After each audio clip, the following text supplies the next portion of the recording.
Well, hey there, friends. Mike Seibert here. Before we get into our bonus-length discussion about the latest Transformers Animated fan comic, Bumble Prime, it seemed like it would be a good idea to actually let you know what the book is and where you can get it. And to do that, I'm going to kick it over to the creator of this exciting project. Here's a word from Keyan Carlile. You might be asking, what/who is Bumble Prime? Well, let me tell you. During the production of Transformers Animated, the series' lead art director Derrick J. Wyatt proposed an episode which would have flashed forward to a distant future, where Bumblebee was a prime called Bumble Prime, and Galvatron was the leader of the Decepticons. From there, head writer Marty Isenberg added to the premise by suggesting zombie Predacons ravage Cybertron akin to World War Z. The allusion to World War Z, the book, not the movie, indicates this is an actual military campaign against the zombies, with front lines and armies. Derrick was passionate about the story because it could have acted as a springboard to introduce elements from 1986's Transformers the movie into the world of animated, namely Galvatron, who is the only one of his 4 favorite characters to have not made it into animated. Ultimately, Hasbro requested to pull Bumble Prime from the episode lineup during early development of Season 4. Season 3 was the chance to tell this story, and after that, it was too late, because Hasbro moved on and changed their priorities. Had we gotten a 4th season of Transformers Animated, Bumble Prime wouldn't have been in it. And with that, the story of Bumble Prime lay dormant for 15 years. Until now. I have teamed up with the original head writer of Transformers Animated, Marty Isenberg, to finally bring the story to life as a 28-page comic. And it's available now. Set during Season 3 as originally envisioned, the story follows the premise that Marty wrote back in 2008. The mysterious time trucker shows Bumblebee a potential future where he is an Autobot leader in a devastating war, where Autobots and Decepticons fight side by side against zombie-like Predacons. The result of a techno-organic virus which the Autobots must prevent Black Arachne from unleashing in the present. We treated this as if I was one of the show's freelance writers. I wrote an outline, he gave extensive notes. I wrote a first draft. He gave extensive notes. I wrote a second draft, and he did a final pass of edits to bring the story to his full and complete satisfaction as an unofficial new episode of Transformers Animated, which features many new character designs from the show's head toy designer, Eric Siebenaler. Digital copies are available on my Ko-Fi page right now. Link in the description. There are 2 versions of the book. There's the standard edition, which features the 28-page story, and there's the expanded edition, which features the story plus the Allspark Almanac Apocrypha, 12 new Allspark Almanac pages written by myself and original Allspark Almanac co-author Jim Sorenson, detailing the many new designs and Predacons who show up in the story. More information is available in the show notes, but for now, please enjoy our panel discussion about Bumble Prime. Autobots, transform and roll out!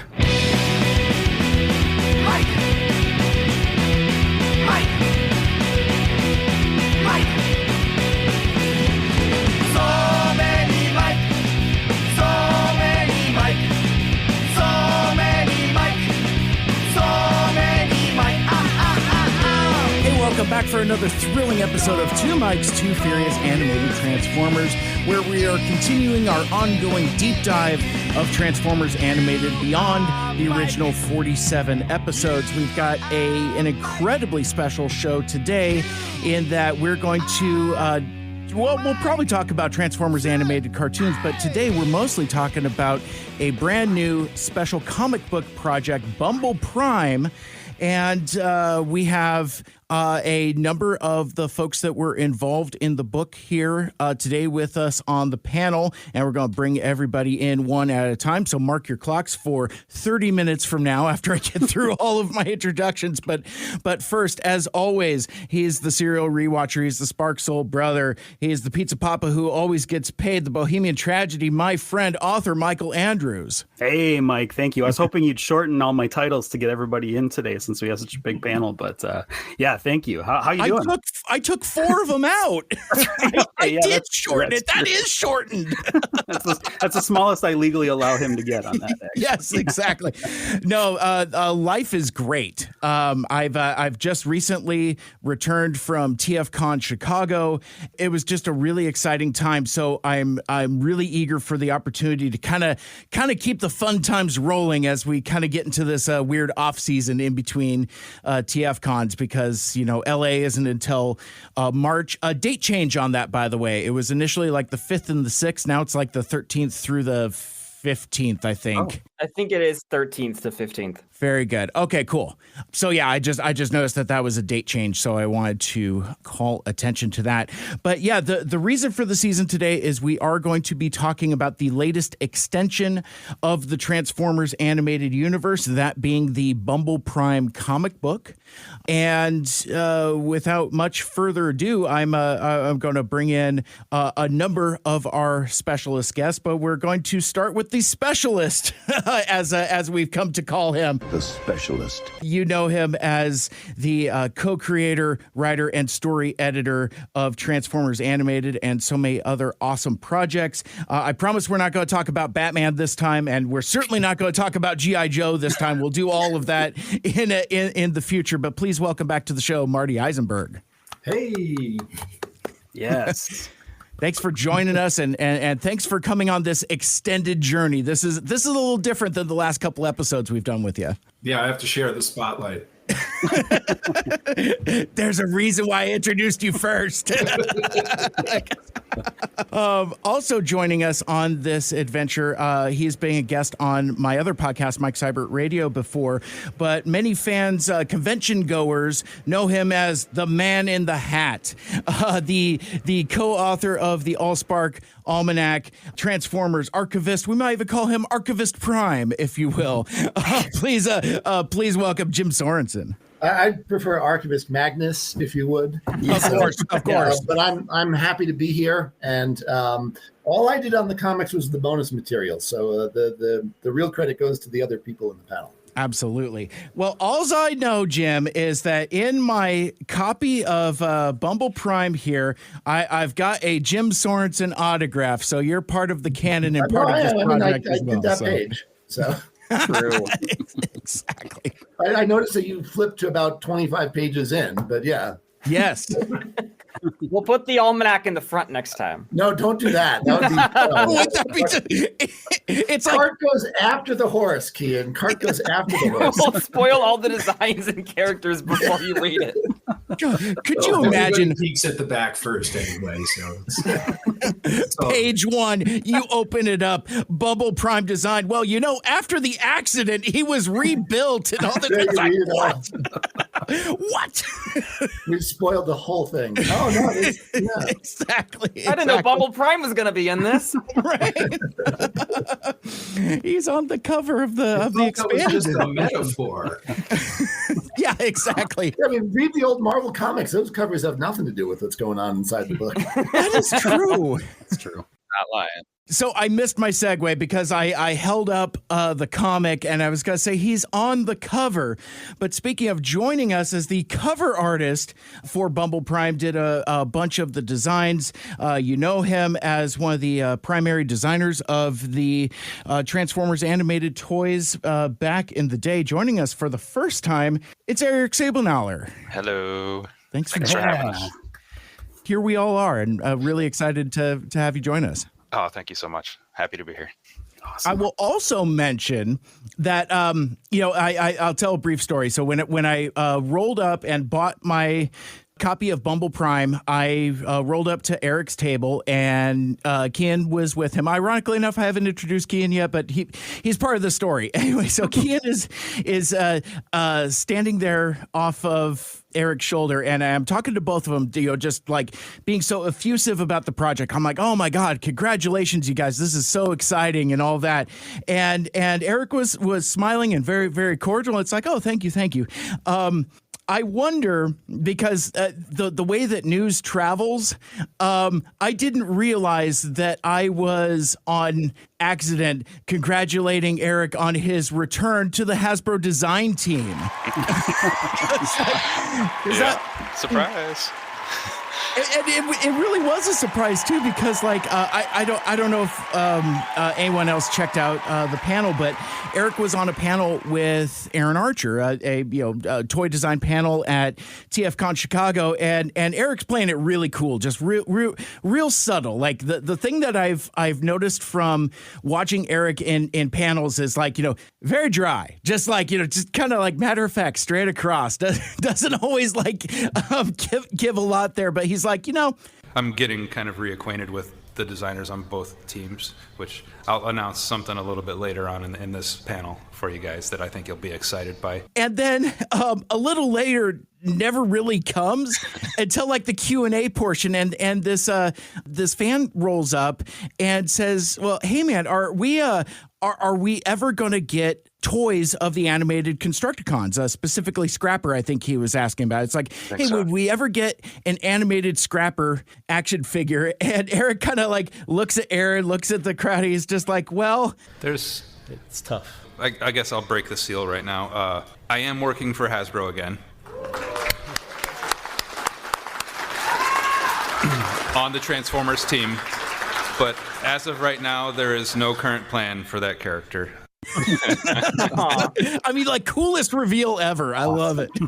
Yeah, it was just one of those things. I kept on beating around the bush, and I was like, you know what? Let's just let the cat out of the bag. And and so like it's one of those things. I always have to be careful when talking about anything in that regard. Whatever Hasbro is planning. So that's kind of dictating why I always kind of try to have this like calm, measured approach to everything.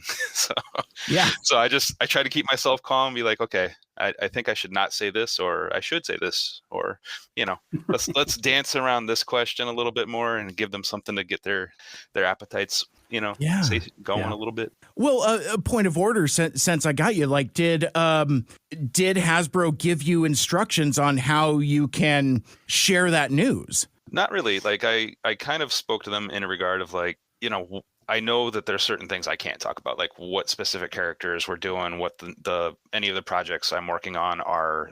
Can't give too much away in that regard, but like subtle stuff like, oh, hey, like you can promote yourself as, you're back at Hasbro again, and they're totally fine with it. I'm like, okay, that's cool. That's awesome.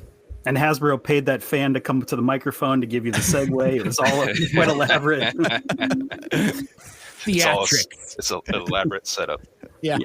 Theatricality. Oh my gosh. Well, I'm sure we'll talk about all of that and more. Hopefully, the future looks bright for fans of Transformers Animated and creators of Transformers Animated. Like, well, I'll bring in Keyan, and they'll be more esoteric before we go.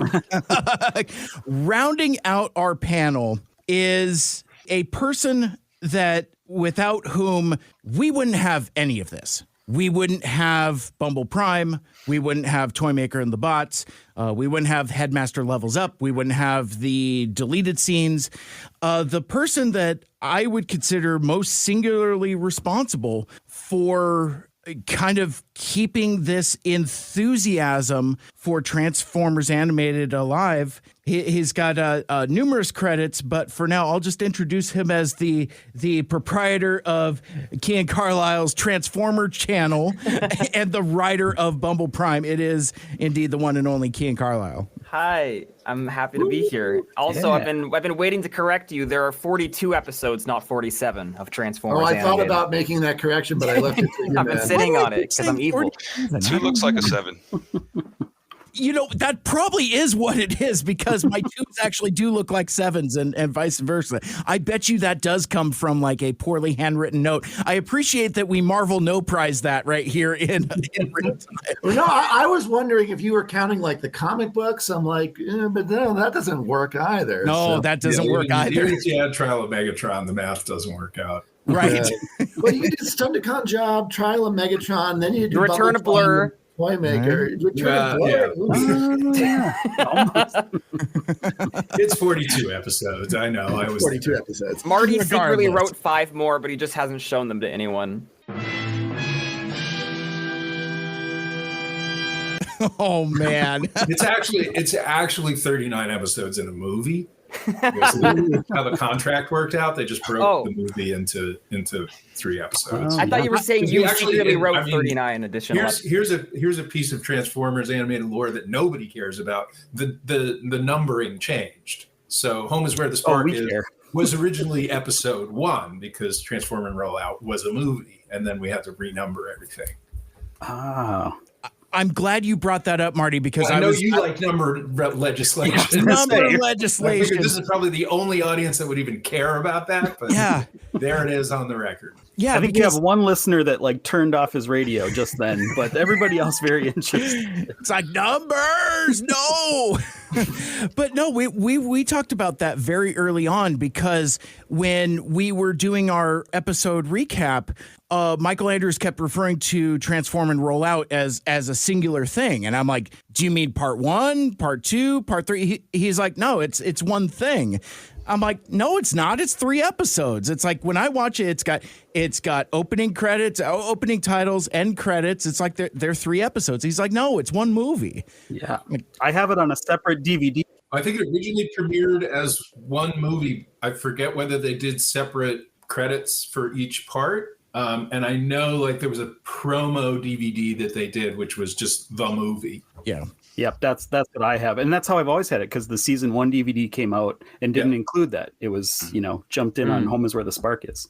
Yeah, and Transwarped was originally told to me that it was a movie, but then it was never. I don't think it was ever aired as one. I can't remember. I don't think it was. But the numbering stayed the same.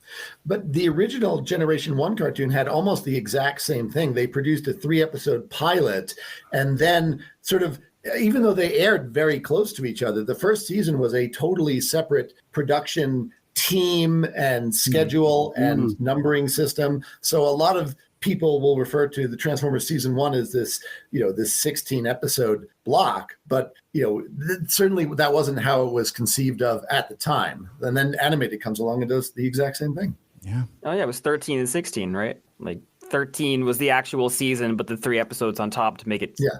It made it 16. So I always thought of it as 3 seasons of 13 plus a movie. Mm-hmm. Right. Oh, interesting. Yes. I love it. This is why you're here. This is what you bought a ticket for sure. I love it. It's all the dirt. Yeah, absolutely. Well, I remember one thing that Keyan shared with me when we were chatting about scheduling logistics, and Keyan was so complimentary of our first interview with Marty, and I think one of the biggest compliments our podcast has ever been paid is Keyan said he's like, I learned things from Marty that I never knew before. I've learned new stuff that I never even thought to ask. So that's, again, this is what our fans are here for. This is a level of insight that you only get from this type of collaborative conversation. So I love this kind of stuff. There's one particular moment that really sticks out to me. It's like a 2-part story. At one point, me and Eric were getting lunch, and he was telling me about Sam Register's original pitch was like the Iron Giant, where it's just one robot and one kid, and Hasbro kind of turned it away, and then Sam Register came back with the superhero thing. And my takeaway was like, wow, even someone as brilliant as Sam Register can have a bad idea here and there. Good to know. And then I hear Marty say the flip side, which is that Sam intentionally gave them a bad pitch so that they'd be more inclined to say yes to the superhero thing.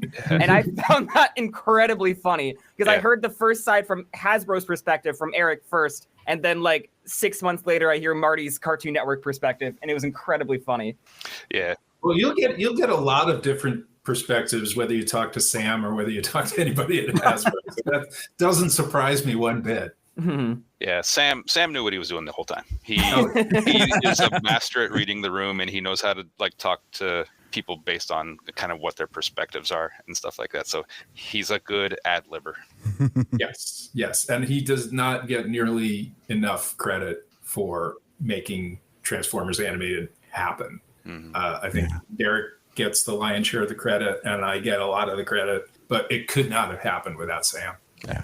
The idea that Sam was playing 3-dimensional chess doesn't shock me in the slightest. Yeah, he's kind of become this mythological figure here now, especially now that I've met Marty. Met my hero. But I'd really like to talk to this guy. Yeah, Absolutely.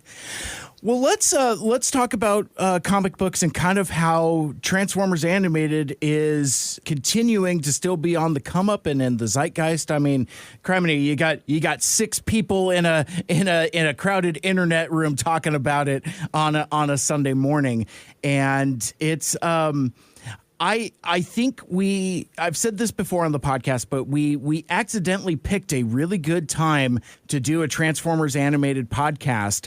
One, like, we started doing our show, I think, slightly after Keyan started doing his stuff on his channel, like, what season 4 could have been, and this was long before the deleted scenes. It was all verboten territory for me, because I'm like, oh, that's all super spoiler. I can't even deal with that. In fact, I think I even, like, one of the few times Michael Andrews kind of stepped in and say, like, careful what you're retweeting, buddy, because I think I had reposted Keyan Carlile's what season 4 could have been video from the Two Mikes account, and he's like, buddy, you're messing with powers you don't understand yet. So it's all coming apart.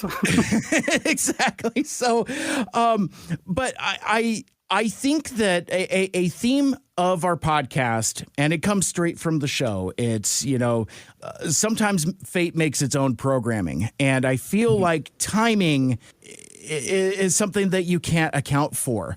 I think it is incredibly satisfying and gratifying that now we have projects like Toymaker and the Bots and now Bumble Prime at a time where we've finished our initial discussion of the 42 episodes and some of the comics and some of that other stuff. But the thing that I was really stricken by, this is a very long story to get to a short dive, but like even the process of how the comic of Bumble Prime came to be is a set of circumstances that I understand better after we've talked to Marty about how the show was written and put together.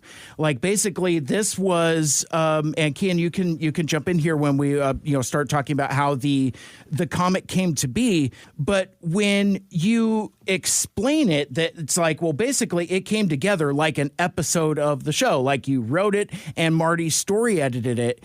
And I'm at a point where I have that knowledge base of like, I know what that means because Marty told us how the show got put together. And understanding all of that gave me a whole new appreciation for the comic books and for the process of Bumble Prime. My point being is, like, the timing is right, is now that my knowledge base has caught up to the material, and it's kind of interesting to live in the now as a current contemporary Transformers Animated fan.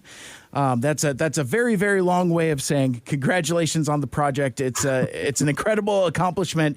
Keyan, can you tell us a little bit about how this all kind of started and came together? Yes. So I this morning I went through a lot of the old emails with Marty and copy and pasted some stuff in a different document here to even like run through that process. So Marty and I, early this year, we were working on the next Transformers Animated project we're doing, which we had started before Bumble Prime. And then just one day I started thinking about Bumble Prime, and suddenly I just had this idea, which is, what if you make the entire apocalypse Bumblebee's fault? And then you do A Christmas Carol with Bumblebee as Scrooge and the Time Trucker as the ghost, showing him like the consequences of his action, or I guess inaction, more specifically. Mm-hmm. And I started thinking through the story and how it could work. You put Bumblebee, and I was thinking, like, what would he do? And I'd had this idea for months of like, what if Bumblebee got addicted to going through a car wash and treating it like a spa? And I realized, like, that is the simplest, easiest solution, is he just missed a fight because he's in a car wash. So I immediately started like outlining something, and I was just thinking, like, what are all the character relationships? What would be like the most interesting twists on things you wouldn't expect? I was like, what if Bumblebee and Sari are like not friends anymore? They had like this horrible kind of falling out. And I was also thinking on the flip side, like, what if Ratchet's the only one who believes in him? Because I think there's this interesting dynamic, is like when you grow up, your parents are almost like your peers in a way. Or like, I'm seeing it on the flip side where like my nephew, who used to be like 3, is now a teenager, and it's like, wait, why are we watching the same YouTubers? Why are we like approaching peer status in a way? So it's like, what if Ratchet is now on the level with Bumblebee to where it's how he basically treats Prime in the show? So I started thinking through how the characterizations would work, and within like a few hours, I had outlined something, and then I sent it to Marty, and I was like, Marty, can we do this too? And you said, okay, we can do this too. And then I think later that night I sent you the first draft because, as you've pointed out, I work too quickly and I need to slow down. So I sent you that first draft, and then you gave your notes on that, and you had 7 major notes, and I've actually copied and pasted them here. So this is like the main overarching notes Marty had on my first version of the story. The first was that I needed to make Bumblebee a little bit less of an asshole, because in my first draft, Prime calls him. He says, "Bumblebee, I need to help," and Bumblebee just kind of ignores him. He's like, "I'll do it later." And then Marty said, "That's too much. You should have Bumblebee ignorant of the call." So that was a really good note. And then he also said, like, Bumblebee shouldn't realize that this is all his fault until, like, the very end, like the final climactic point, because I had him kind of figure that out earlier. In my first draft, I had a little bit more of Unicron in there. Not much, but I did name drop, like, the Unicron Wars that Derrick had mentioned. And I had, like, a 2-panel flashback to the Unicron Wars, one of which we recycled as that art piece over the credits. It was, Rodimus dying, giving the hammer to Bumblebee. And the second panel was going to be, like, Bumblebee holding the hammer and, like, staring up at, like, Unicron approaching the moon. And Marty basically said, no, too much. We don't need Unicron in this story. I did say, like, I made a case. I was like, Derrick really wanted Unicron's head floating outside the planet. Can we do that in one panel? Or Marty was like, I remember Derrick saying that. We can throw that in. So I made the case for one Unicron panel. I had originally had the time trucker be more like the Phantom Stranger, like, I've seen more than you could possibly understand. And Marty was like, let's make him a hippie. And you had suggested Tommy Chong as the characterization, or like Francis Ford Coppola, who's like, far out, man. And you also, your other note was for the time trucker visual, that he should be like a hippie van. Your description was the bastard love child of Optimus Prime and the Mystery Machine. And the final 2 notes I got from Marty on that first draft were that Bulkhead and Black Arachnia needed to be in the future version of the story. Because in my first draft, they weren't there. Because I didn't really have any specific ideas for them. And part of why I didn't have Bulkhead there is I was thinking, like if everyone dies, doesn't that diminish the emotional impact of the deaths? Like, if everyone's super, no one is. But the thing is, like, I literally wrote this story as a zombie apocalypse elimination. Like, that's the point. That's the whole genre I was homaging in the first place. And Marty could see that with, like, crystal clear clarity. And I think I got a 1-word response from Marty, or a 1-sentence email response, which was, nah, kill them all. So Marty suggested throwing Bulkhead in with Sorry and rubbing salt in the wound, that they're still friends together. Yeah. And then the other thing, Black Arachnia, you had said we should just throw Black Arachnia, like, into the climax. She should show up at the same time as Sorry and now Bulkhead. And I wasn't fully satisfied with that. I was like, I feel like we should do a little bit more. And then I had this idea of, like, oh, what if she's the Predacon queen in the core of the planet? Like, and my inspiration was, like, this episode of Star Wars The Clone Wars on Geonosis, where there's this, like, creepy Geonosian queen zombie hive mind thing. So I kind of drew on that. I was like, Black Arachnia is in the core of Cybertron. She's the queen. They have to stop her, and all the zombies will be defeated. So I pitched that to Marty, and Marty liked that. And then we went forward. And there were a few like smaller notes throughout the story on, like, specific lines of dialogue to tweak or whatever. But those were the major points between the first draft, and then I went on to the second draft. Throughout the whole thing, there were a lot of, like, smaller notes, and I think the 2 that always stood out to me. At one point on that second page, when Black Arachnia swings away, I had Ratchet shake his fist up the air and say, "She's getting away!" And then Prime says, "We need bots on the ground, stat." And then Marty's note was, Ratchet is a field medic. If Bulkhead is, like, debilitated on the ground, Ratchet is going to drop everything he's doing to, like, give him medical aid. Good. That's a cool note. So and that was just a fantastic note. So I had switched the she's getting away line to Optimus. And then in Marty's final edit, he added the Ratchet dialogue where he's like, take it easy, kid.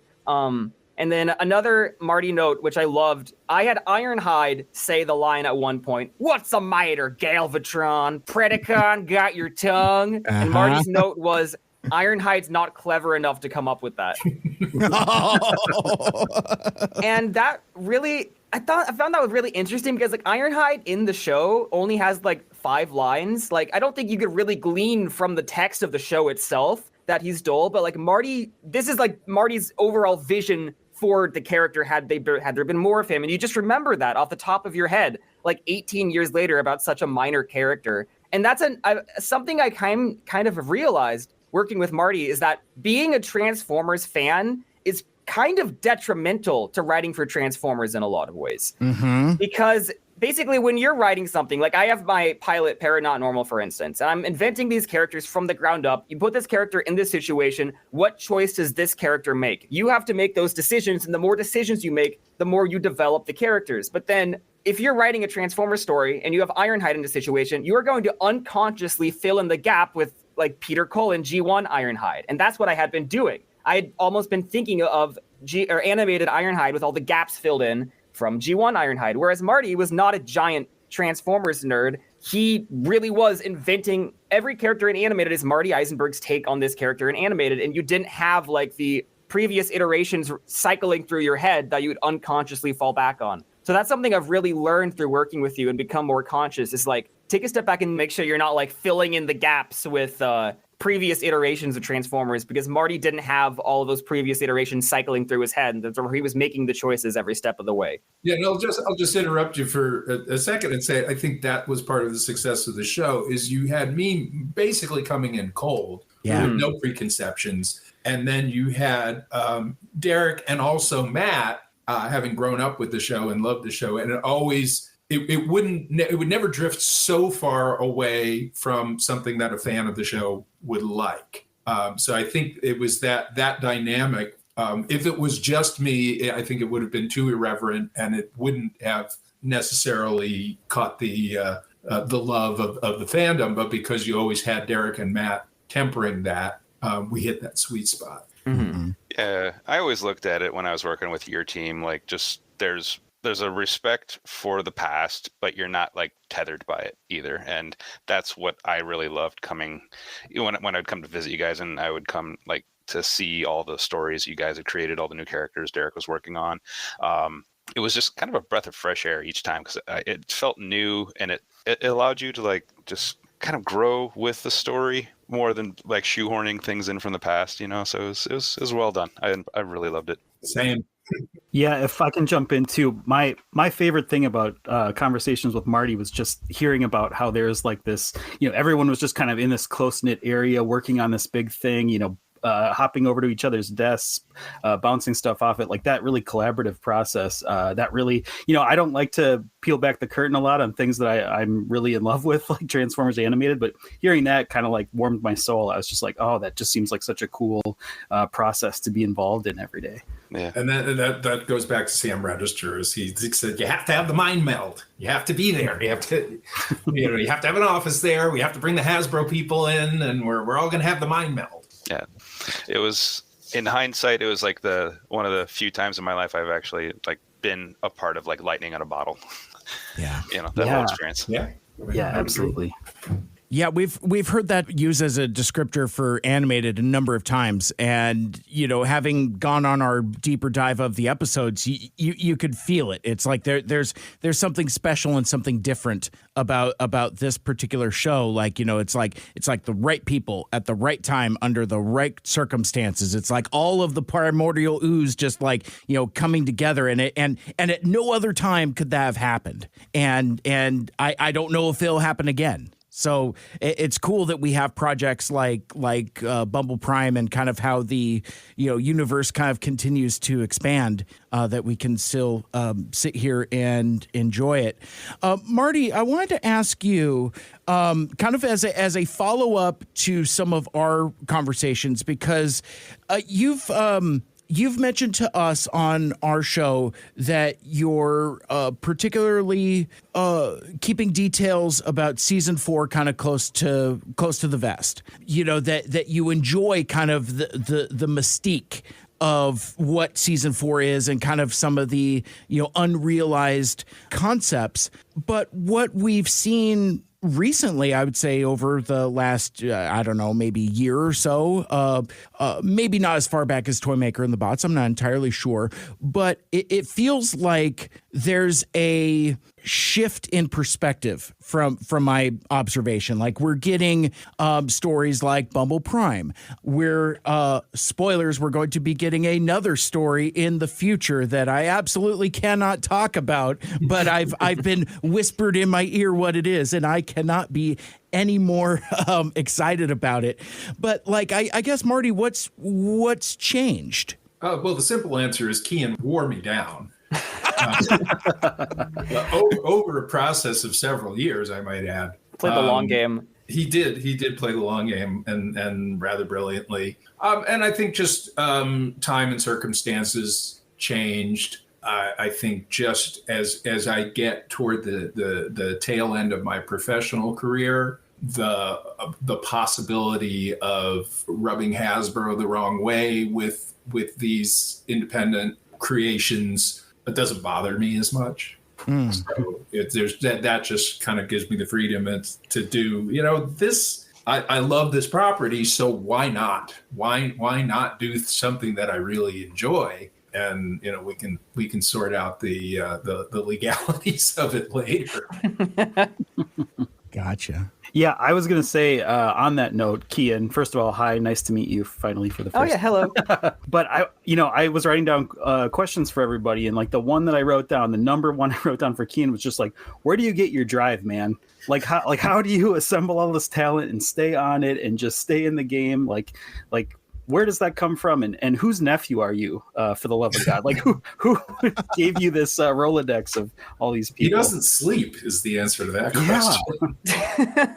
Okay. I think it really boils down to, like, as a kid, the mystery of this, like, strange fourth season, like, was so, like, deeply, deeply, like, unnerving to me. Like, I remember I watched the whole show and season 3 finished, and I was like, cool, where's season 4? And it hadn't even dawned on me as a possibility that could be the end. And so I was just trying to find season 4 on the internet as like an elementary schooler, and it didn't exist. And I was like, wait, what do you mean? We never found out Sorry's origin. What happened with Sentinel? We never saw Devastator. I was like, I couldn't believe it. And then like there was the page in the almanac. What's funny is like before, when I was really young, there's like, you go to like ideaswiki.net and it's like some random 12-year-old's ideas of season 4, and I thought it was all real. So I was like, man, when's the episode Downtown Blackout coming out? But then eventually I realized, like, okay, it's in the almanac, and there was like these 2-sentence descriptions of each, and I was like, that's not how the creative process works. You don't come up with 2 sentences worth of ideas. There has to be more information than this. And so my whole like childhood, I was like, there has to be more. I remember at TFCon,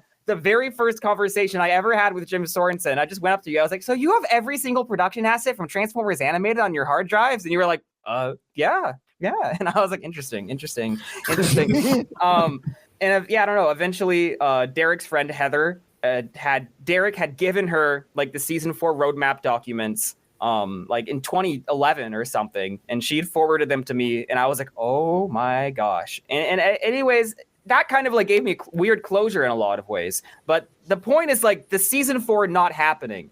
It was like this deep loss, and which is ridiculous, but it really carried over to my life. And that, like, when I was in high school, when I was 15 years old, I wrote and storyboarded like a 16 episode season where all the episodes were 21 to 28 minutes long. All the voice actors were my friends from high school theater, and it's embarrassingly bad. And I've unlisted them, and I've told Marty if he ever watches them, I will kill myself because they're I was a child, but I was trying my best. That just the desire to see more of this universe from such a young age has kept me going. And I think like I learned how to do YouTube from that. I learned how to do projects and how to manage workflows from that. And like that has started the career that I'm on currently. And so I've also told Marty this in this horrible, twisted way. Transformers Animated getting canceled is like the best thing that ever happened to me, because it's like my desire to see more of it has motivated me in so many ways that may not have happened if the show got this like, perfect ending. It's weird. It's very surreal. It's like a monkey's paw. Well, and it just goes back to the thing that I've said before on this podcast is just it does create this mystique that the show otherwise wouldn't have had. Mm-hmm. The fact that we had Jim and Bill there, so embedded in the production and really able to do this detailed, unique piece with the almanac, where there's just so much information beyond what's even on the screen or what was behind the scenes. So that created additional interest. The fact is, that they teased that little thing, that little season 4 that young Keyan Carlile found out about. I mean, it all goes full circle. And so here we are 20 years later, and the Keyan Carliles of this world that grew up with the show are now adults, and many of them are very capable adults and very determined adults. And so here we are creating new content. And Marty, correct me if I'm wrong, but I seem to remember you putting a lot of attention into that 2-page spread of season 4. You had I sent you the whole book, and you had notes on lots of it, but I kind of.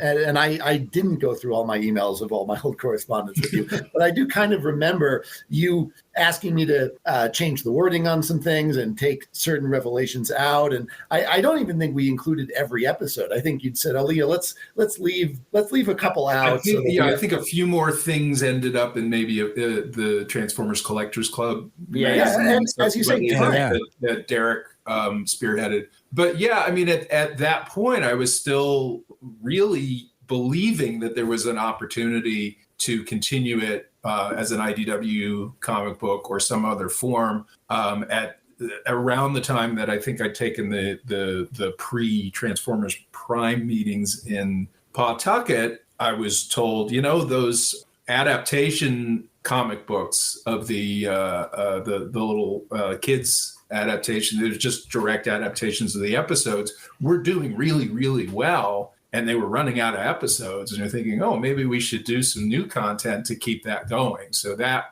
was always in the back of my head, like, oh, okay, there's still an opportunity to tell these stories. So let's not leak things. But to your recollections about IDW, I remember being in the audience of one of the BotCons, and IDW did one of the sort of strategically worst things I've ever seen. I don't know what their mindset was, because I don't know how they thought it was going to go. But they asked a room full at their panel of Transformers fans, hey guys, so we have 2 projects that we're working on, and one of them is the continuation of the Transformers Marvel G1 comic book. Is anyone excited about that? And it was fairly enthusiastic applause. They said, well, the other one that we're working on is a continuation of Transformers Animated that we're thinking about doing, and thunderous applause. The room goes nuts. And then the editor says, okay, well, we're here to announce Transformers Regeneration 1 with Simon Furman. And it's like,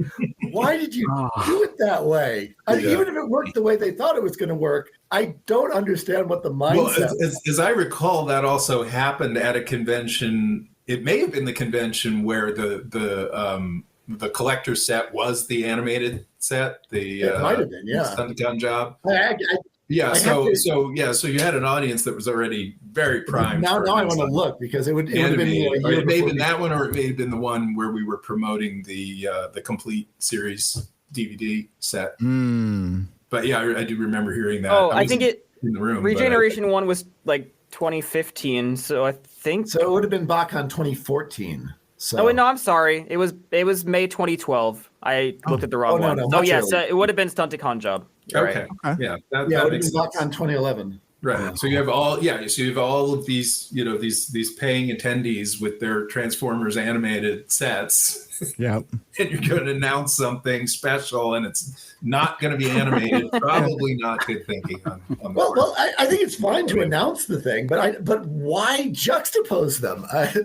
What a bizarre decision. Well, why even mention it if we're thinking about it, but we decided not to do that. We're doing this other thing. Especially from like a big company too. Like, you don't announce the products you're not doing. Or just pick like a really garbage idea to like promote the other. Do the right? Like the Iron Giant Transformers idea. Yeah. So we could be doing GoBots or Regeneration 1. I was going to say GoBots too, but I think that would also have an equal. I think everyone would cheer and no one would read it.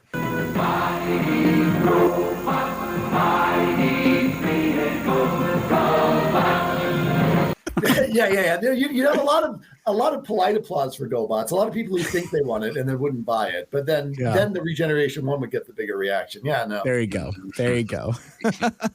Well, I just want to say quick, because I'm going to pay a little compliment to Marty here, but kind of going back to what you were saying with Keyan, what you were saying, there was just something about Transformers Animated that just like checked your imagination, right? Or like just checked a little box in your imagination for like wanting to know more and building a world. And kind of what Jim was saying about the notes on season 4, I imagine with just a couple sentences about each possible episode, there was a lot of world built into that.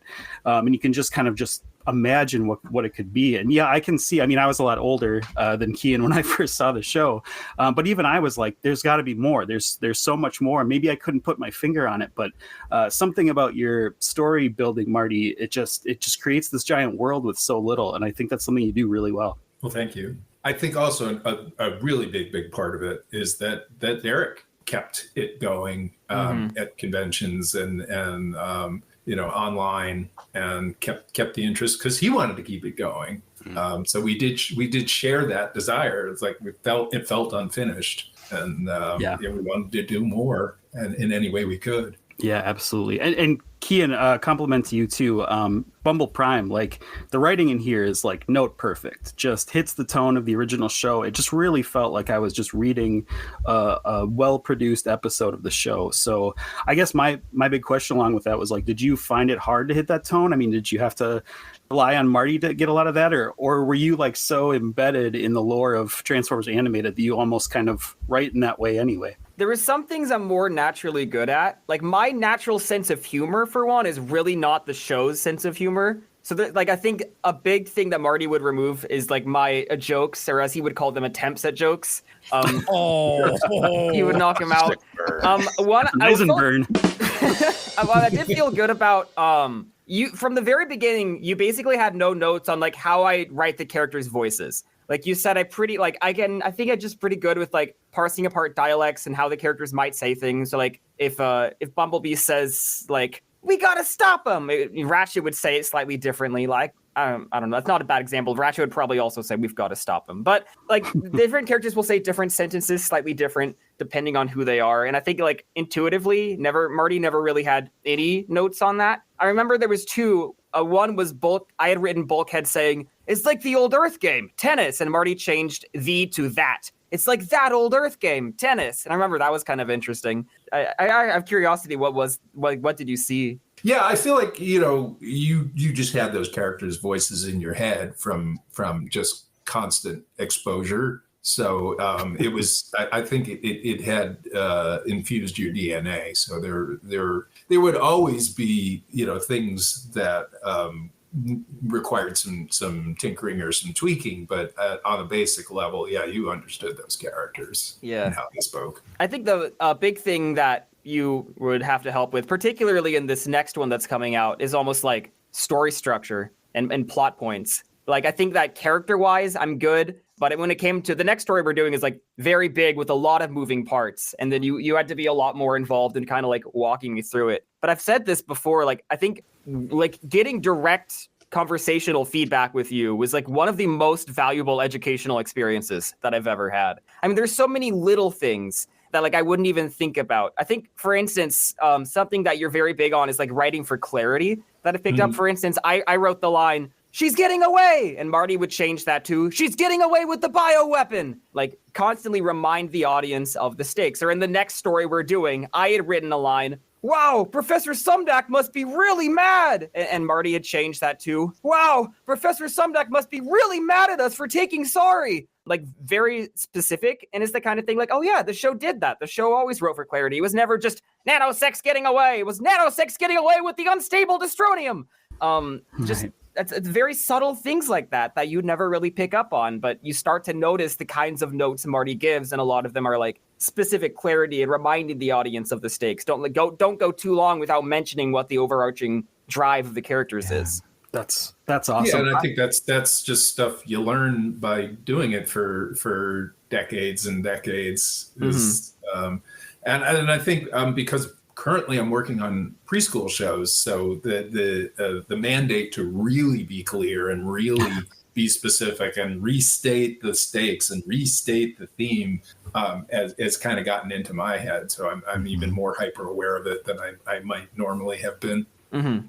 That's awesome. I'm going to steal the time again a little bit because obviously the craft and the writing process is the part that I'm super interested in here. But I just wanted to kind of to put a cap on it, Keyan. Like, what was your biggest takeaway? I mean, I guess I was wondering, did you go into this being like, I want to recreate the experience of what it was like back in 2007, 2006, writing an episode of Transformers Animated? Or did you just kind of stumble into that wanting to do a cool project? Because it feels like you really tapped into like what it was like back in the day to be working on the show at the time. Yeah, I pretty specifically like went in like I want to treat this like I'm one of the freelance writers. I want to do the same process just because I thought it'd be really useful and also just like an incredible opportunity as someone who's grown up like loving animated and like idolizing Marty. It was just a really like surreal experience. There's like that quote from The Office finale. I wish there was a way to know you're in the good old days before you've actually left them. Someone should write a song about that. And this is like an instance where it's like I know I'm in like the good old days. Like when I'm like elderly, like in my 30s, I'm gonna be looking back at this. Oh my god! As we all just crumble into dust right on camera. Yeah, really.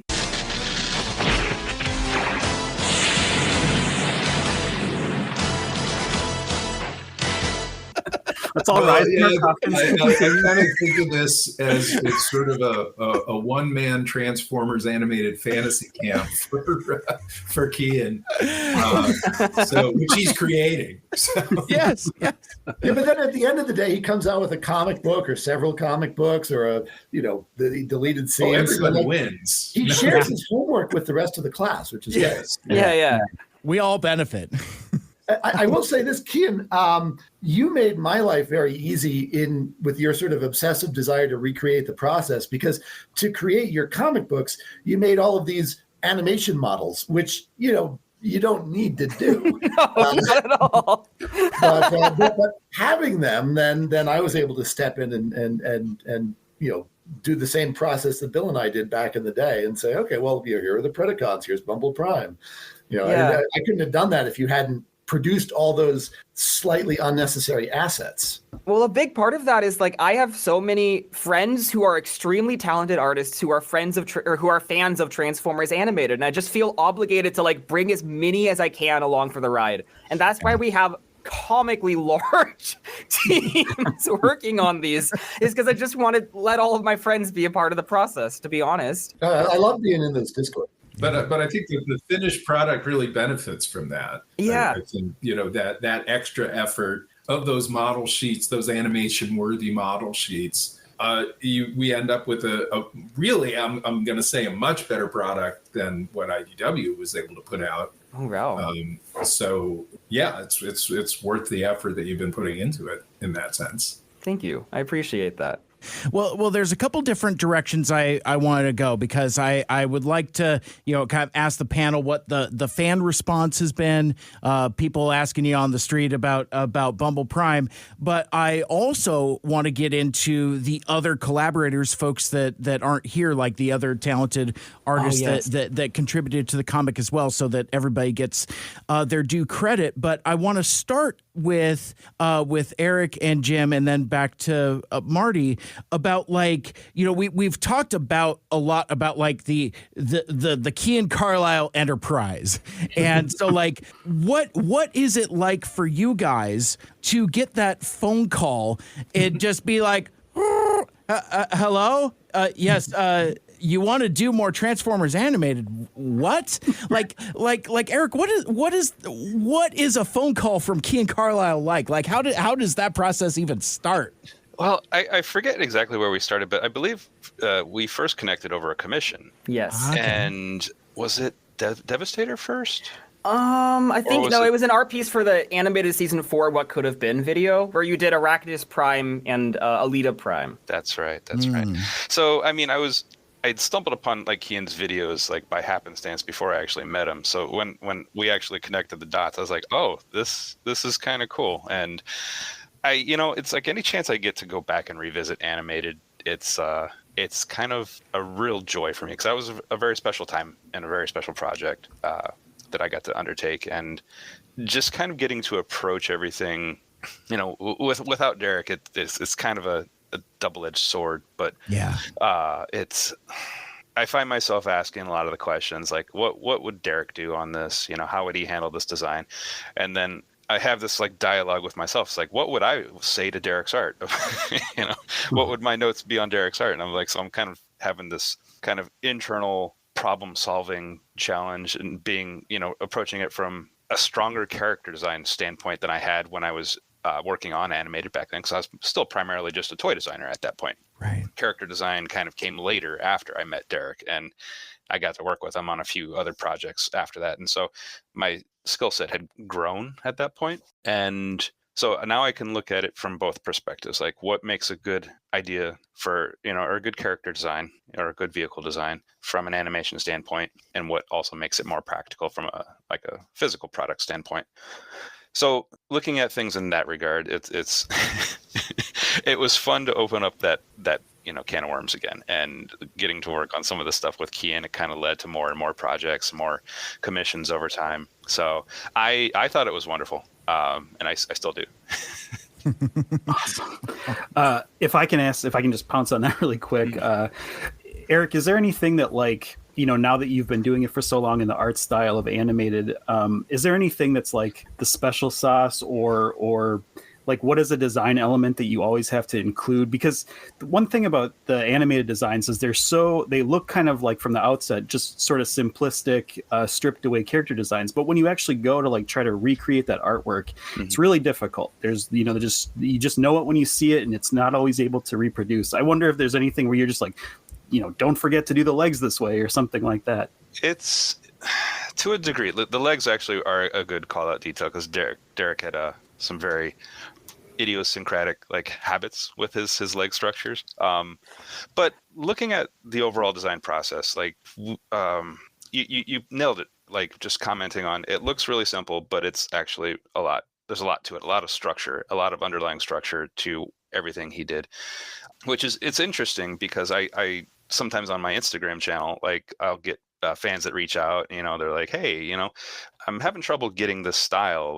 Can you give me any notes? And I'll look at their drawings and provide some suggestions, but I'll always do so. I'll just kind of tone down their drawing. I'll almost give it a whitewash over, and then I'll kind of create a red line over it. And I'll just break it down to the simplest things, the way that Derrick would always do for some of the designs that I threw his way. And I was like, oh, so it's kind of funny. The more I've gotten to do that over the years, the more I've kind of been able to get myself closer to how Derrick would design it.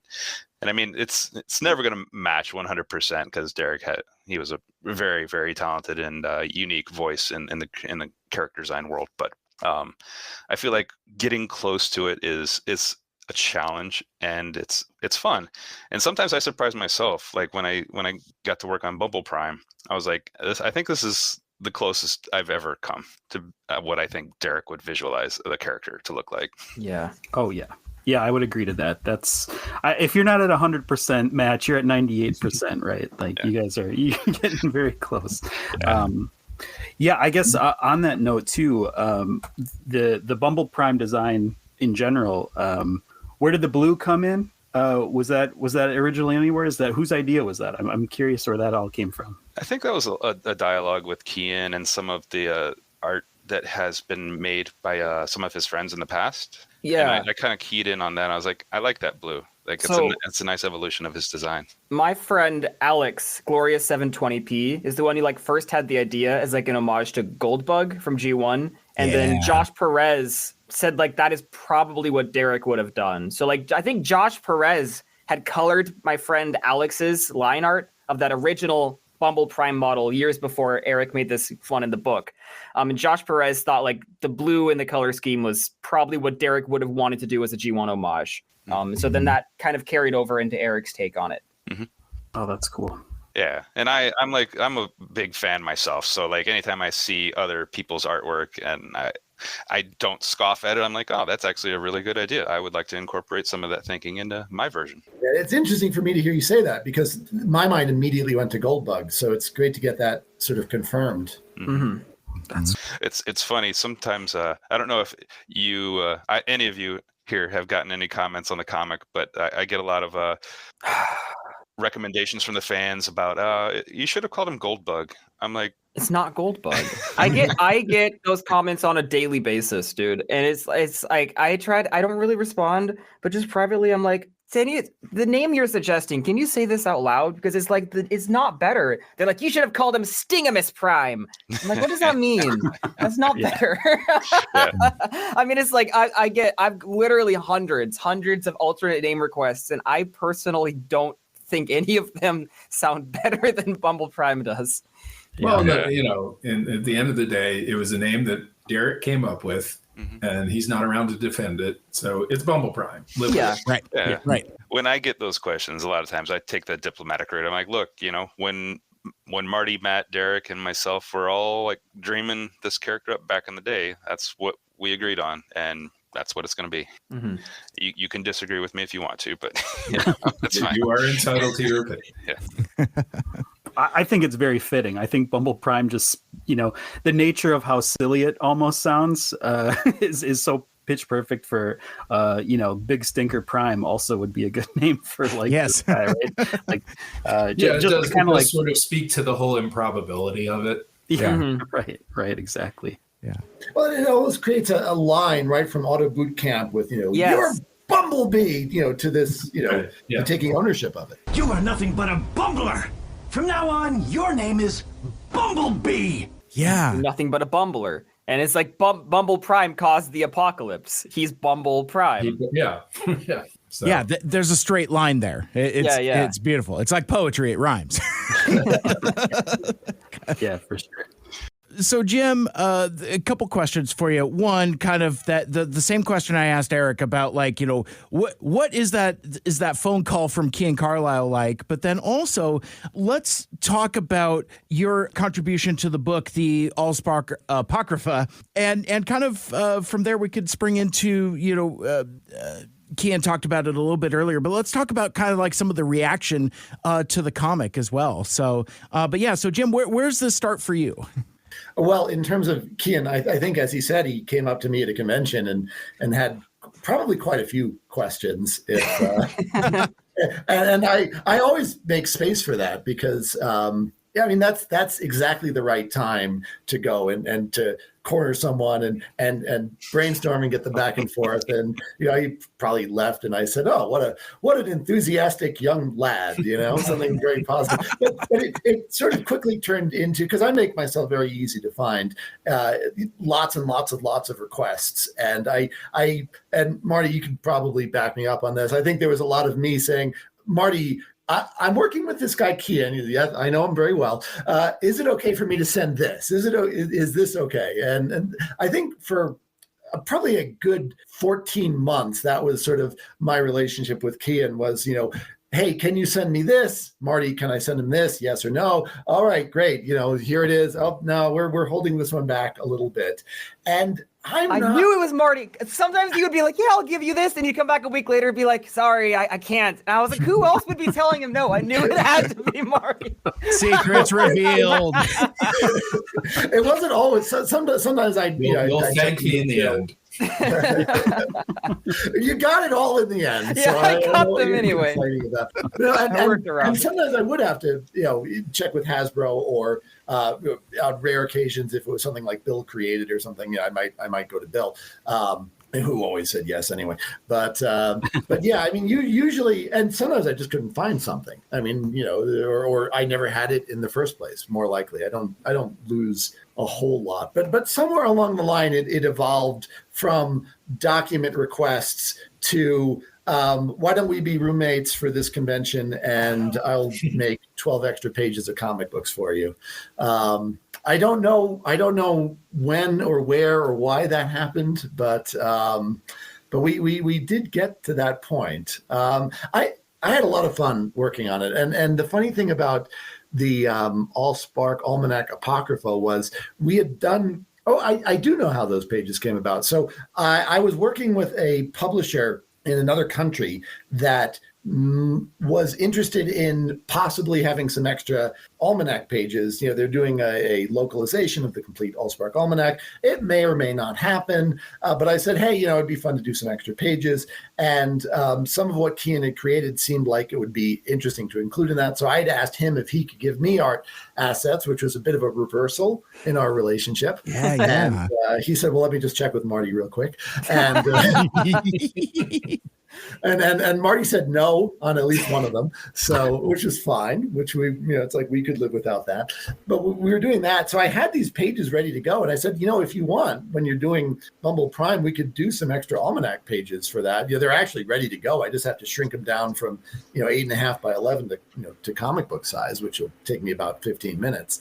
So he said, yeah, let's do it. And I think like the day before we were going to press, yes, I was like walking my dog on the trail. So it's a good like hour and 15 minutes. So I'm like away from my computer, and he's like, should we have a logo for it? I'm like, well, we could. He's like, well, do you have that, the Allspark Almanac addendum with the I'm like, well, the reason there was sludge on that was because it was Toxitron. That's not going to fit for this. We really should have a new logo. He's like, well, then what do we call it? And like, just out of nowhere, I said, the Allspark Almanac Apocrypha.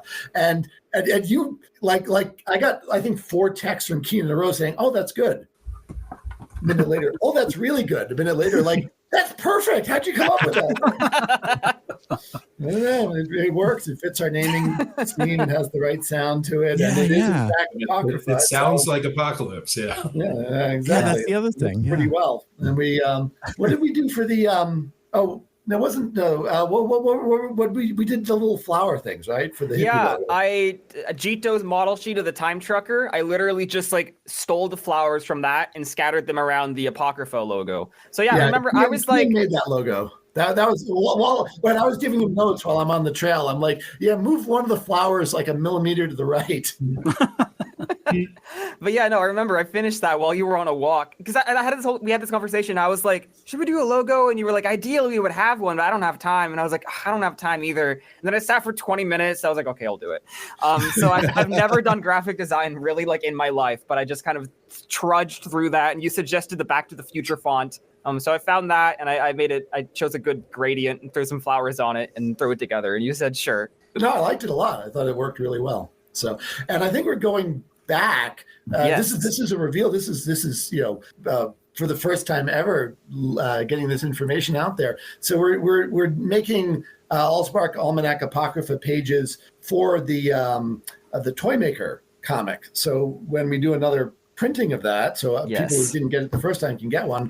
We'll have some nice little bonus content for it. Yes, so there's been a lot of people who missed out on that the first time. So Josh Perez is making like a new cover, which is like Derek playing with all the toys, and it's homaging this piece of G1 box art. And Jim's thrown together some almanac pages, and that will be Marty, reprinted before long. I'm going to send you some pages to give me notes on. Can't wait.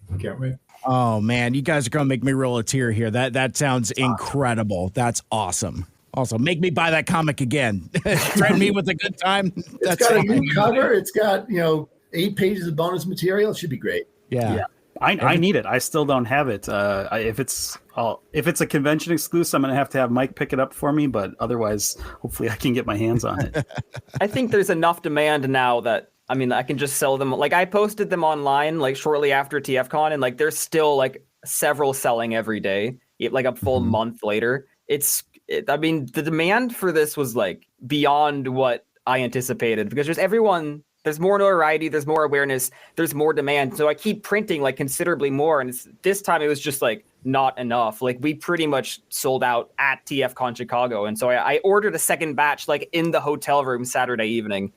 And those I think part of the demand and the excitement of it is there's all of these new character designs. Mm-hmm. And I think the fandom gets very excited about that. Yeah. Yes. And I think the lesson that I learned is like basically everyone wants the version with the almanac pages. So we sold out of those first, and those are selling so much higher at such a higher rate. So we think just going forward, there is no regular or extended edition. Like Jim and I kind of brainstormed this. Just there's multiple variant covers, but all of them have the almanac pages, so no one's missing out on that. I think that just makes more sense as an approach going forward. Lesson learned. I think I think I said you have 2 options here. You could either price them radically differently or just do almanacs with everything. Yeah. Because you were pricing them at 25 without the almanacs and 30 with. I'm like, everyone's going to go for the 30. If you price them at like 25 and 50, then you'll see a gradient. I'm like, but why do that? You're doing it to get it in front of the fans. Like I know you are. You're not trying to get rich on this because you're not making money on this. Yeah. I mean, this is the Bumble Prime comic, normally, like, I do all these, like, artistic pursuits, and they're designed to burn money. Like, Toymaker and the Bots, the Headmaster levels up, like, my pilot, Paranormal. I make these with no anticipation that they'll ever, like, earn their budget back. But Bumble Prime is the first time I've done, like an artistic project that actually made its money back. And that was just a really, like, surreal, almost liberating experience. And so, yeah, I've talked to Marty about it, and, like, all extra money we're reinvesting into future projects, like maybe getting the voice actors to dub it or whatever, and giving us a budget to move forward. Cool. Right. Well, and looking into the crystal ball, the next installment, if y'all thought Bumble Prime was a juggernaut, just wait until the next one. Like, I hope you print enough copies, Keyan, because that is it's gonna go for sure. But from there, let's talk about like what the fan response to this comic has been, because I think Marty nailed it, because like it ticks a bunch of different boxes for fans. One, it's new, exciting designs, but again, it scratches some of that mystique of the unrealized season 4. Now, realizing, of course, that this isn't what that story was originally going to be. Bumble Prime, the comic, isn't the season 4 episode. It's been recanonized as part of season 3 post-Transwarp, but still, like, there's a lot of things that make this exciting to fans, and we alluded to it earlier, like, you know, social media responses. But let's talk a little more about what the response has been and what folks have been excited about. I think this is like the biggest social media response to anything I've ever been involved with. Like, just the endless like posts and fan art and retweets, and like people will just like post one panel and it gets like 3,000 likes. Just like, I don't know, it's just surreal. Like, it feels so big. I don't know if, well, okay, never mind. Eric, should we talk about the spreadsheet or not do that on a podcast? You can talk about anything you want. Okay, I wasn't sure if it was a good idea, but I just started thinking about it, and I was like, wait a minute, there's a current show airing called Cyberverse, the Transformers show, and I feel like almost no one I don't see much discussion of it. There was a little bit more lately because Bumblebee said I'm literally goated in an episode, which is incredibly funny. We'll move to your position. I'm at the front line. What? Pushing for checkpoint. B, no! I've got this. They haven't spotted me. Stop. I'm B, literally goated. get back here. Spotted me. As a Gen Z person? Cyber World, by the way. What did I say? Cyber World. Yeah. Cyberverse. Oh, sorry. That's 2 cartoons ago. I like that show a lot. Randolph is very nice as well. Hasbro needs to stop naming every show like the same thing.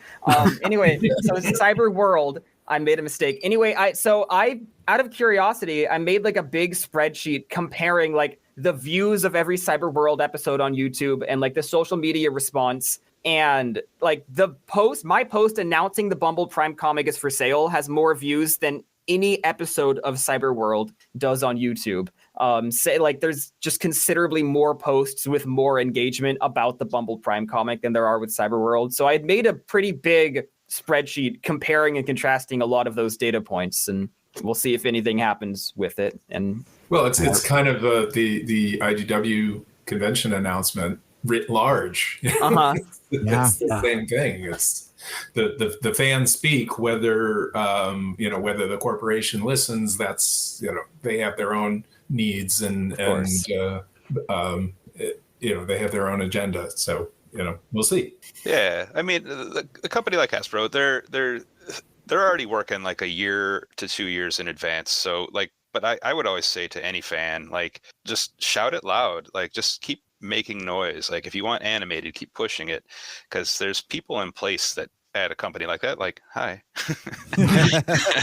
I hear you and I want it too. And I think even leadership the leadership at the company is very acutely aware of like how big of a deal animated is to a lot of fans. And I'm sure sometimes when they go to conventions and have conversations with people, like some of the legacy, like the toys that they release are spoken about, and they keep homaging some of these animated designs and stuff like that. So it's like, it's there. It's just, I would say just it takes a while for the message to turn into dollar signs necessarily. Eric, is it worth suggesting that fans vote with their wallet when Hasbro does come out with a new animated style toy? I think voting with your wallet is the singular most effective technique to do. No, because Hasbro's still making animated toys, and you can still buy them.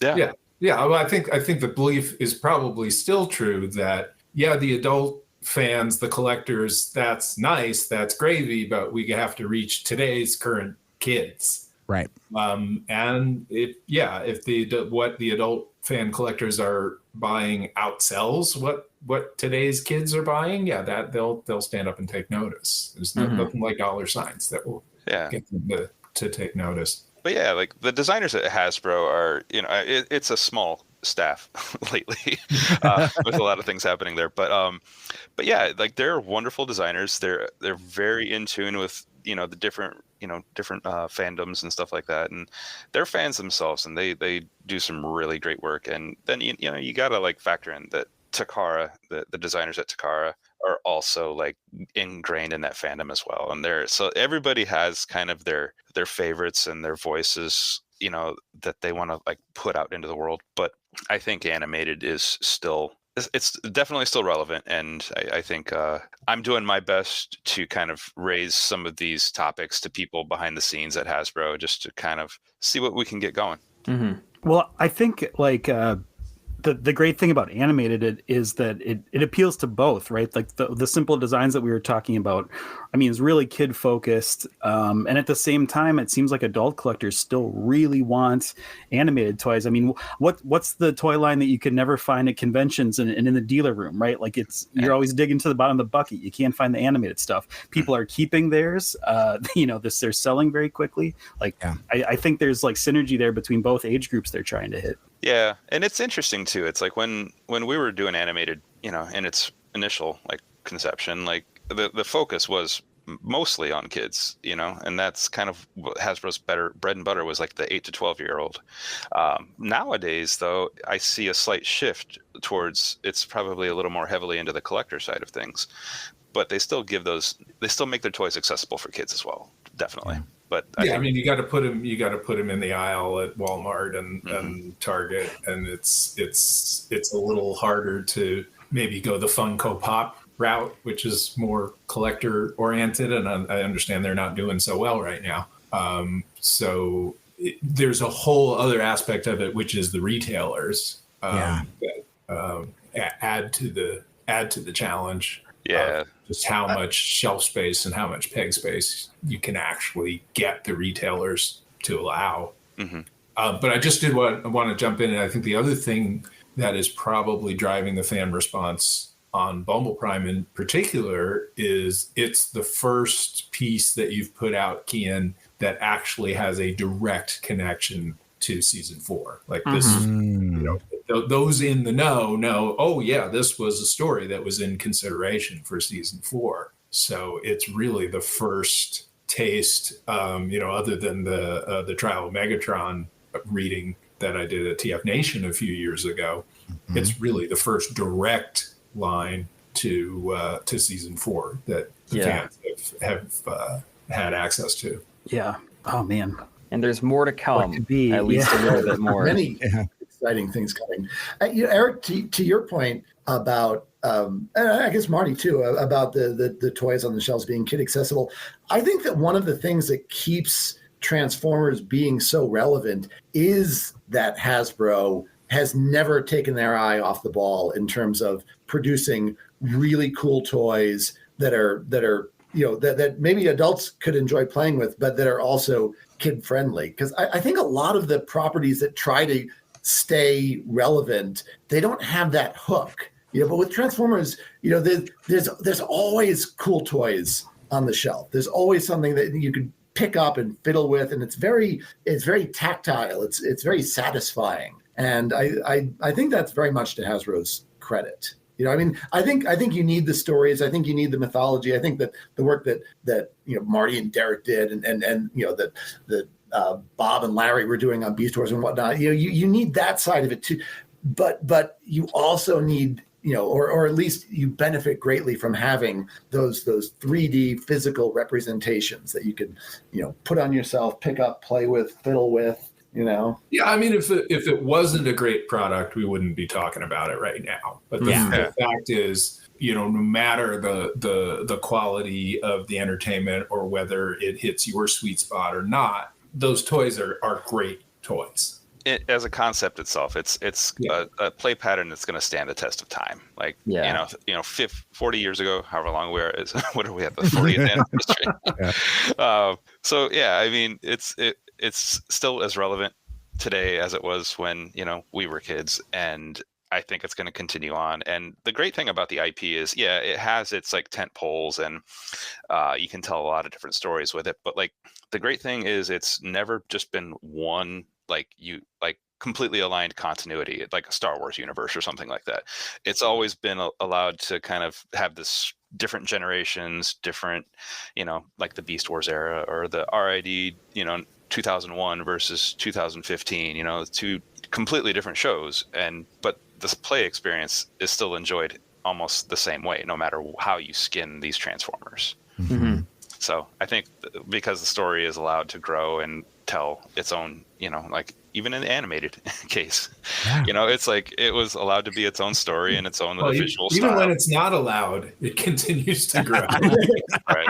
Like a weed. Well, Transformers has benefited from having so many different voices and creators and even different mediums that they could be in. I mean, the movies are enormous, and the TV shows obviously get a huge audience. But then so much of the Transformers lore started in the comic book. So much of it is in this relatively safe, relatively cheap space to produce new ideas and take risks and say, well, here we can let Megatron be an Autobot, and then it can migrate its way to the television. So there's a reason that all of us are here talking about Transformers, or multiple different reasons, but it's such a great property to get to play around with. I wish that other legacy IP would take the lesson of Transformers and give more people, especially kids and young people, more on-ramps. It's like, it's great that like in other legacy IP that you have like this lifelong fan base, but those fans eventually age out. And there isn't always necessarily the on-ramping for new fans. Yeah. Well, I can speak firsthand to that experience changing at Marvel, where in the 90s we were still really trying to adhere to all of the comic book, the 30-year at the time comic book continuity, and you couldn't really. I mean, you could mess with it a little bit, but we still had to be super faithful to it. And I think come the 2010s or so, when again it took a major feature franchise to say, no, we're going to reinvent some of these ideas. We'll keep the stuff that's really good, but we'll also we also have the creative license to totally reinterpret characters, and that gave the creative freedom in the animated space and now in the preschool space. Suddenly, when that loosens up, you do open up your property to all kinds of different avenues. Whereas if you're trying to be a Star Trek or a Star Wars and keep this rigid same continuity, you do ultimately limit yourself, and it becomes a very faithful but a much smaller fan base. Mm-hmm. Yeah, that gets increasingly smaller over time as well. Yeah, it's like... ages out and then starts to die out. Yeah. Well, I mean, you said you're working on preschool stuff for Marvel. I mean, like, what an early on-ramp that is. Oh yeah, it's the only one left. Otherwise, it's the in utero content. Now that sounds like an internet startup idea. Yeah, there you go. Someone will figure it out, but I mean, they have Beethoven for babies, retired by the time they figure out. I have to ask before we get too far off Toy Talk. There's a couple questions I've just been dying to ask, and Eric I've asked this question before, but with Eric here, I might actually get an answer. On the toy design side, from the original animated toy line, and I mean this in the nicest way possible, it seems like a design nightmare. like how did you go from these sort of simple, never really meant to be an actual toy kind of designs to actually making it into a toy? Like, can you speak to that side of it? Yeah, I mean, it was a concern in the beginning. We weren't sure that we could do it because we were used to more blocky forms and like more standard, right angles and stuff like that. But once we saw Derrick's art style, we knew we had something special. And I was working a lot with Takara on trying to solve a lot of these problems. And it took a lot of like notes back and forth between our teams. But they had a designer on their staff at the time named Alex Kubalski, who's Australian. But he was working with Takara's team, and he had a little bit of a different flavor to how he handled transformation and shapes and stuff like that.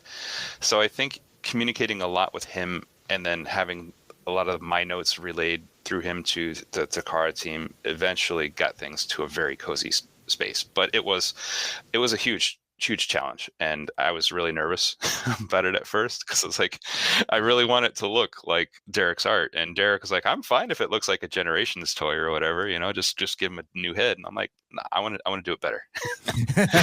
I want it to actually look like your animation model. I think that speaks to the mind melt that Sam set up. Because, Eric in particular was out in LA and hanging in the Cartoon Network offices for weeks on end. Yeah, I would come out for about 2 weeks at a time, and Derrick and I would jam, just draw stuff together and figure out how to make these characters. Like, he had the style, I had the kind of technical know-how to like make it into a toy, so I had some suggestions here and there. Oh my gosh. Move a part so here, like move this wheel here.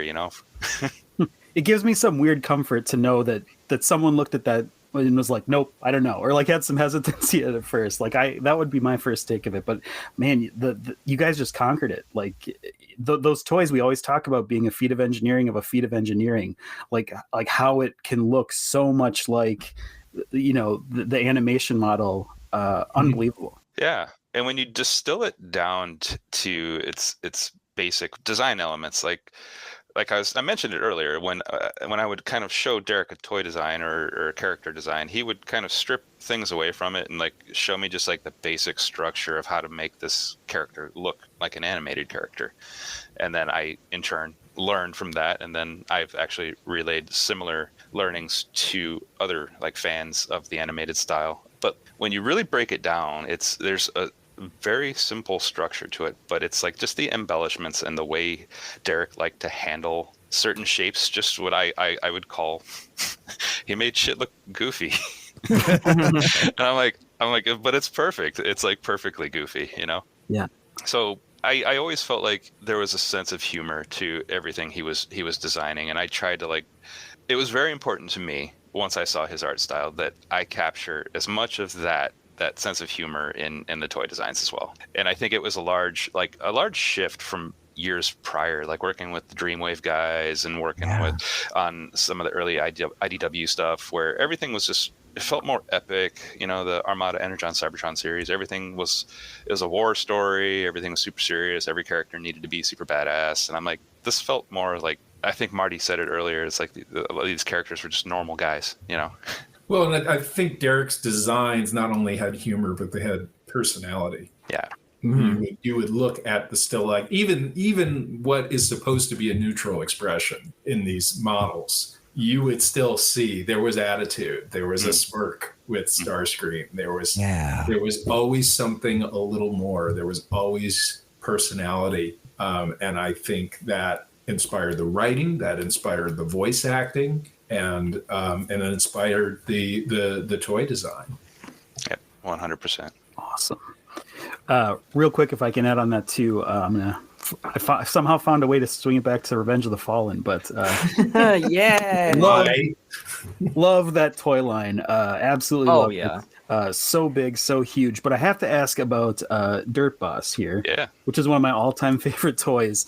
I kind of speculated on a previous show. Did the design of that come from like paying homage to the animated Dirt Boss, or what's the chicken and the egg story here? Like what came first? So I don't remember the exact timing. I do know that movie 2 toys were being planned around the same time as some of animated, but the original concept for that movie version was done by an artist named Ken Christensen, who's a wonderful dude. Oh yeah. He's also a Seahawks fan. Yes, yeah, local guy. Yeah, it was funny. I met him at a TFCon Chicago, and we were both wearing Seahawks jerseys because they were playing that Sunday. It was awesome. That's hilarious. So that idea came from him. I want to say that everything kind of that inspired Derrick's version for animated, because I think that's how we landed on it. I think Derrick saw the toy and he was kind of inspired by the transformation. He was like, "Can we do something like this for Dirt Boss?" And I'm like, "Yeah, of course we can." Awesome. That's so cool. Well, thank you. These are I can retire now. Like these are the answers to the burning questions I've had. It's gonna be one Mike, one Furious from now on. Really. I'll have to be plenty furious for the rest of us. Right. Half as furious as 2 Mikes. Exactly. He always has. I just want to know how my Retgar figure could stand up. Like it's like I look at it on my shelf, and that backpack is so big, and like he stands with very little posing. Like I just have to move his thighs a little bit every now and again. But like I look at it on my shelf, I'm just like, how can this be? There's sorcery involved in some of the design, I think. To a degree, a lot of the engineering aspects happen overseas in Japan, and they're acutely aware of issues like balance and things standing and posability. So they design a lot of the back parts of the feet to kind of sustain a lot of that. So they're very good, and they're great at my what they question do. is, how ever did we convince Hasbro to do a garbage truck? Well, at the time, like I was kind of the singular voice of like what toys we wanted to make. So I would, everything we would come up with, I'd run it by the team. And thankfully we had a lot of people with good senses of humor leading the team at that time. And we got that one in there, and it was not hard. They were like, "We've never done a garbage truck before." I'm like, probably before or since, right?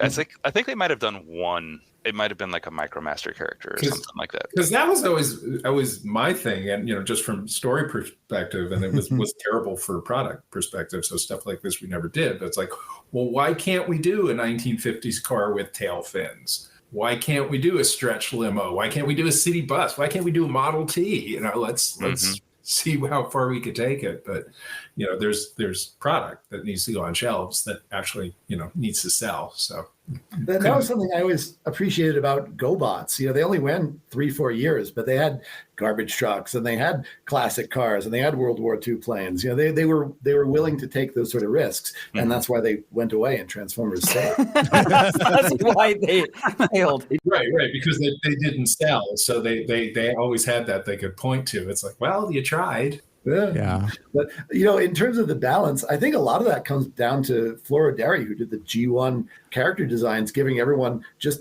absolutely enormous feet. And it's part of the design language, the Transformers that stays. But I'm sure from a toy design standpoint, it makes your life a lot easier. The Floro Derry legend and his contributions to the Transformers universe is legendary.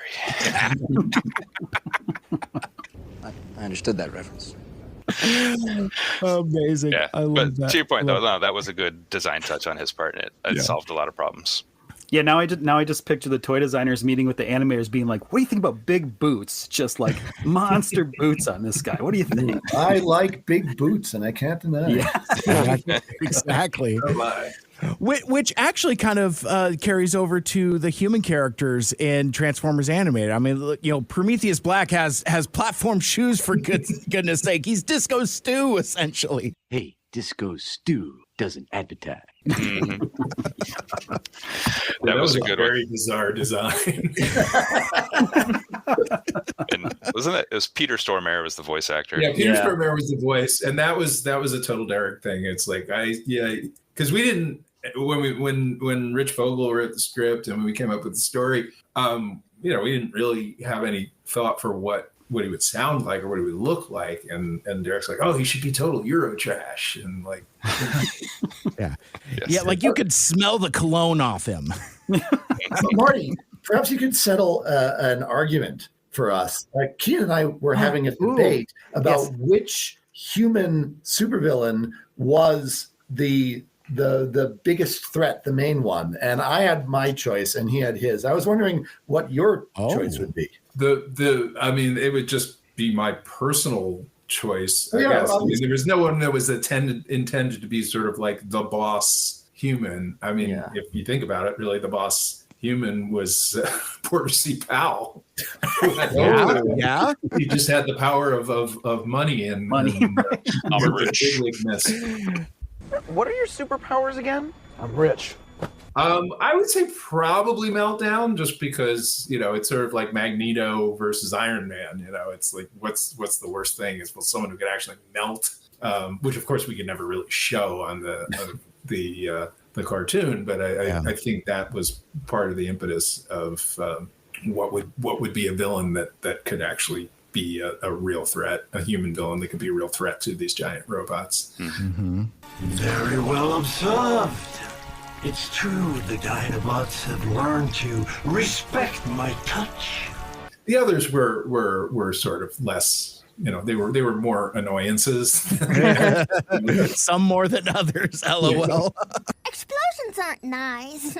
Except when they look like beautiful rainbows.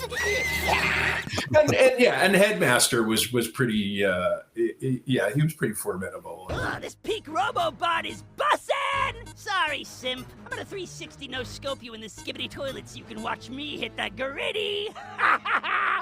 Goated with the sauce. I have no idea what that means. I mean, the fact that you cut your head off I and was- take over your body, that was pretty big. Yeah. I was Team Meltdown and Keyan was Team Headmaster. My argument was that Meltdown's only in 3 episodes and the Headmaster's in 4 episodes, and his Headmaster unit is very plot relevant to an additional 3 episodes. It decapitates Starscream for the whole 3rd season, and it becomes Dirt Boss. Right. So I would argue he has a far bigger stake in terms the of plot. importance, absolutely Headmaster. Yeah. I should say absolutely Headmaster. In terms of actual physical threat, it's probably a tie between. Sure. And Meltdown's technology also causes the robo-apocalypse and decimates Cybertron. So in one plausible future. In Bumble Prime. But as the author of the book, I have the authorial intent to say, nah, I don't count him. I'm not a traitor. You're the traitor. You. Well, I think also when you get Meltdown and Black Arachnia working together, you know, you're planting the seed for some bad stuff. Yeah. Well, I'm Team Meltdown. I think Keyan's logic there can actually work in the opposite. You couldn't have too many Meltdown episodes because he's so powerful, right? We had to just kind of put him in a jail for one and take him off the board. You couldn't have too many Meltdown episodes because he's boring. That's no, my argument. No. Fighting words. Oh my gosh. Dang. Well, and I did like, though, in the Allspark Apocrypha and the back, and I liked that it recanonized Meltdown's contribution and kind of like that relationship and dynamic with Black Arachnia. I just really like that because, like, you know, we talked about it in the episode. Was it Predacons Rising, Michael Andrews, where, like, you know, we basically talk about how Black Arachnia kind of co-ops all of Meltdown's research in his lab and becomes like a mad scientist in her own right. So I thought that was some really cool connectivity, bringing that connection back here in Bumble Prime. It really boiled down. Oh, sorry. Go ahead. Well, I was just going to say, Ben, please add on to that. But I was just going to say that, it kind of surprised me when you were saying that the Black Arachnia being the Predacon queen was kind of like a late addition to the story, because that seems like such a perfect bookend for her whole thing, right? Like her trying to research doing something good and then becoming like, you know, the ultimate transformation for all of Cybertron to become organic. It's like the opposite of the thing that she wanted. Yeah. It's you know, along with the tone of the whole book of just ripping everyone's hearts and guts out. That definitely was like the tragic end for her. Yeah. I think that the Meltdown stuff really like boiled down to efficiency, because like, what's the quickest explanation for where she got this bioweapon? I was like, I could see Meltdown doing that. And in the almanac, I wrote this page just like why the hell would he have a giant bioweapon? I made up an explanation. Yeah. And my best friend Gwen is a biologist, and so I had her. She has. Let me try to remember her degree. She has a major in plant pathology with a focus in cellular, molecular, and genetic research, and a minor in biological data science. And so I sent her the first draft of this page, and she was like, "This doesn't make any sense scientifically." So she offered rewrites on that almanac page. And with Black Arachnia, I just thought it felt very appropriate for her to basically like get. Everyone has the worst version of their future. And so Black Arachnia becomes everything she would not want to be and becomes this horrible monster. On that note, I did have a line originally where as Bumble Prime's talking to Sari, she was like, "Oh, I still don't know anything about my origin because I've been too busy fighting this war." I just thought that would be like a really funny line, but Marty said to cut that one, probably because it's not relevant. I love the idea that that even though they're sort of like enemies in the future of Cybertron, like I love that they get on the screen together and slip into their old dynamic. I think that'd be pretty good. Yeah. Also, something I thought was clever. I don't know if Marty remembered this, but Bulkhead shows up on the monitor and he says, "Bumble Prime. You mean they still let you command other Autobots?" And that's the first thing that. Yeah, first thing the Sentinel says. I caught that. Yeah, you yeah. Got it. Optimus Prime. You mean they still let you command other Autobots? Well, and if I may, I think this is the perfect time to say this. The thing that I really enjoyed about this comic is, one, you can hear the characters' voices. It's like, every voice, every character is so vivid in your imagination as you're reading it. And having gone through the series and having it, very front of mind, I'm like, I get that. I understood that reference. That's awesome. That's cool. They wrote that for me. It's just like, all of like these fan service bits, but at no time are the brakes stomped on to call attention to something. Oh, by the way, we're going to stop here and signal to a fan service moment. It's all just so quick. And if you don't get the references, you're in no way impeded from enjoying the story. But if you do get the references, it's just so much more of an enriching experience.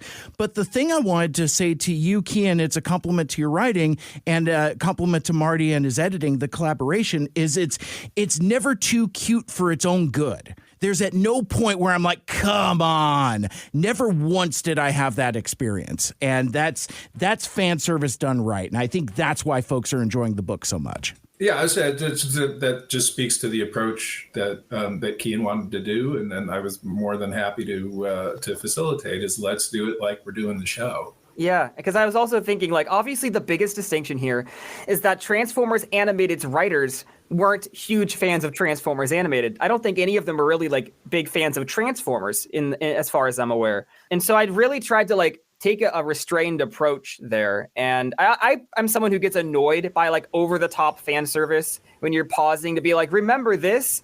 And so every line that I wrote, it felt organic to me. And it's like you don't miss anything if you don't get the reference. That's kind of where my head was at, exactly like you said.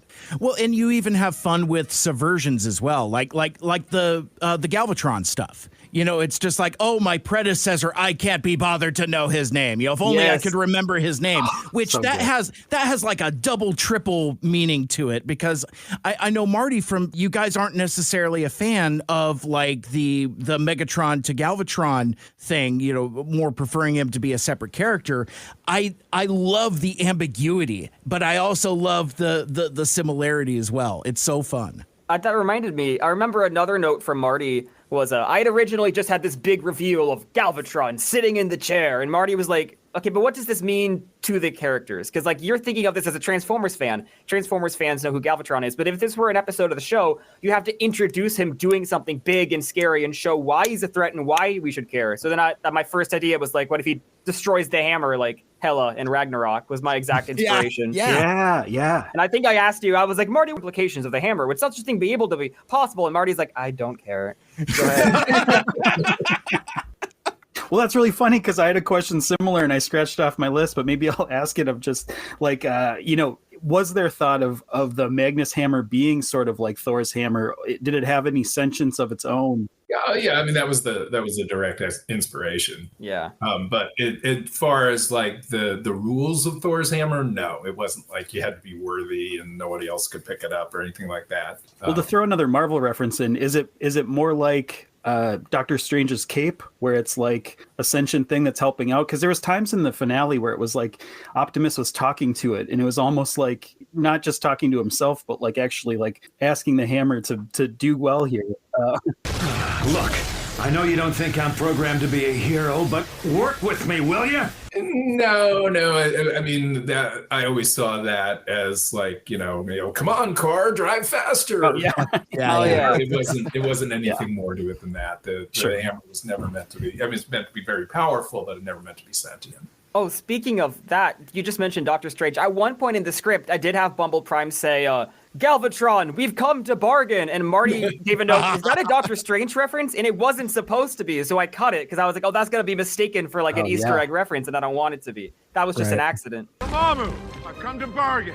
Oh, that's funny. Accidental Easter eggs are accidental. No, I just leave the accidental Easter eggs in my stuff, and when people say, "Did you go to it?" I'm like, probably. I don't know.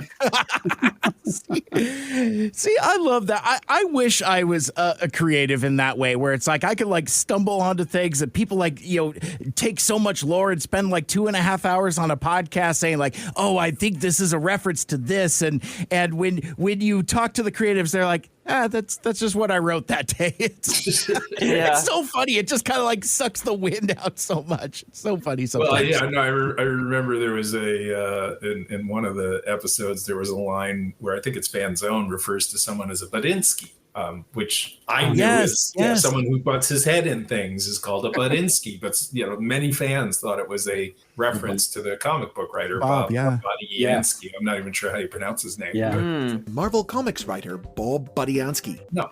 It's just it's kind of an old-fashioned expression, which felt like that's appropriate for Fan Zone. Yeah, I love it. Interesting.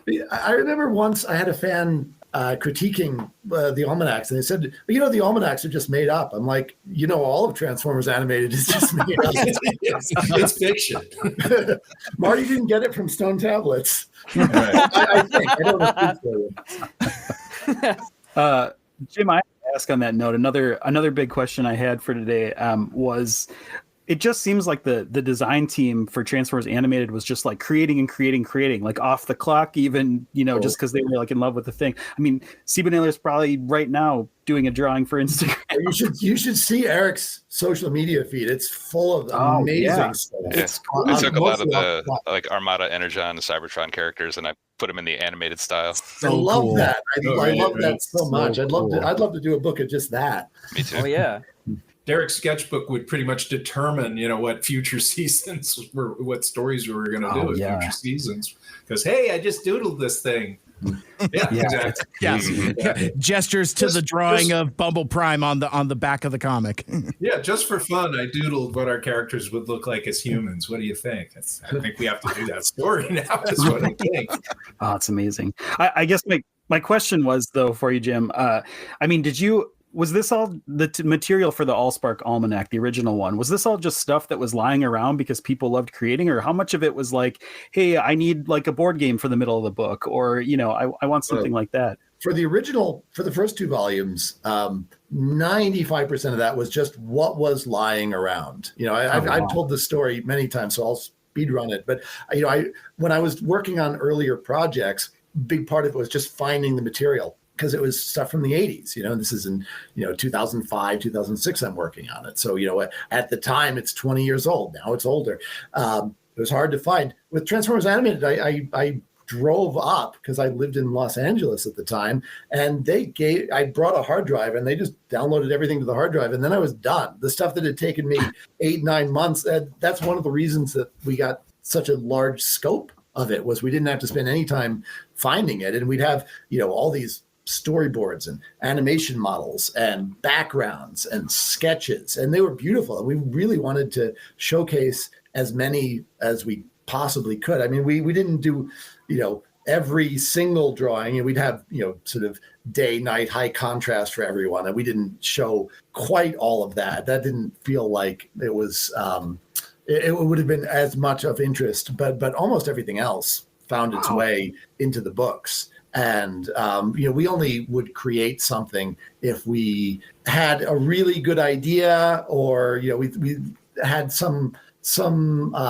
part of the show that we wanted to explore that we didn't have a visual representation of, and then we'd create it. I mean, I remember doing like a woman's magazine for one of the episode guides, and I thought, that was a very sort of Keyan experience. I went to bed, or Bill went to bed, and I said, I have this idea. And then he woke up in the morning, and it had been 8 hours later, and I had done this. And he said, well, you're crazy. Why'd you do that? But sure, let's put that in the book. But then when we were doing later iterations of it, when we were doing the stuff with the fan club or the complete Allspark Almanac, a lot of it wound up just being stuff that the creators on the show, largely Derrick, had produced in their off time, in their post show time. And we just wanted, if Derrick drew it, I wanted to get it into the books, into the universe. Derrick, I think, was very interested in the idea of canon. I think there was a part of him that didn't just want to draw it. He wanted it to be drawn and then put on the wiki with the sort of the correct mythology and story behind it. So I tried as much as I could to, if he had, drawn some new character, to put it in one of the versions of it and get the text and get it sort of to his vision. It felt like something that was important to him. And, I liked the idea of surfacing it. And so much of what he did, post the show was so interesting. And, he cared so much about it. It was hard not to engage with it.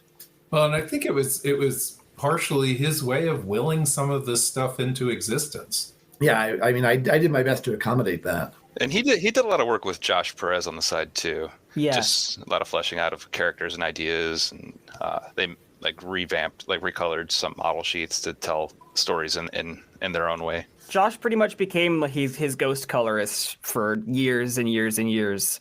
All this stuff he would do throughout COVID or whatever, that was all colored by Josh. Yeah, it just seems so incredible to me that the nature of animated got so many people to work off the clock, quote unquote. I mean, there was just so much creation going on and just people excited to do it.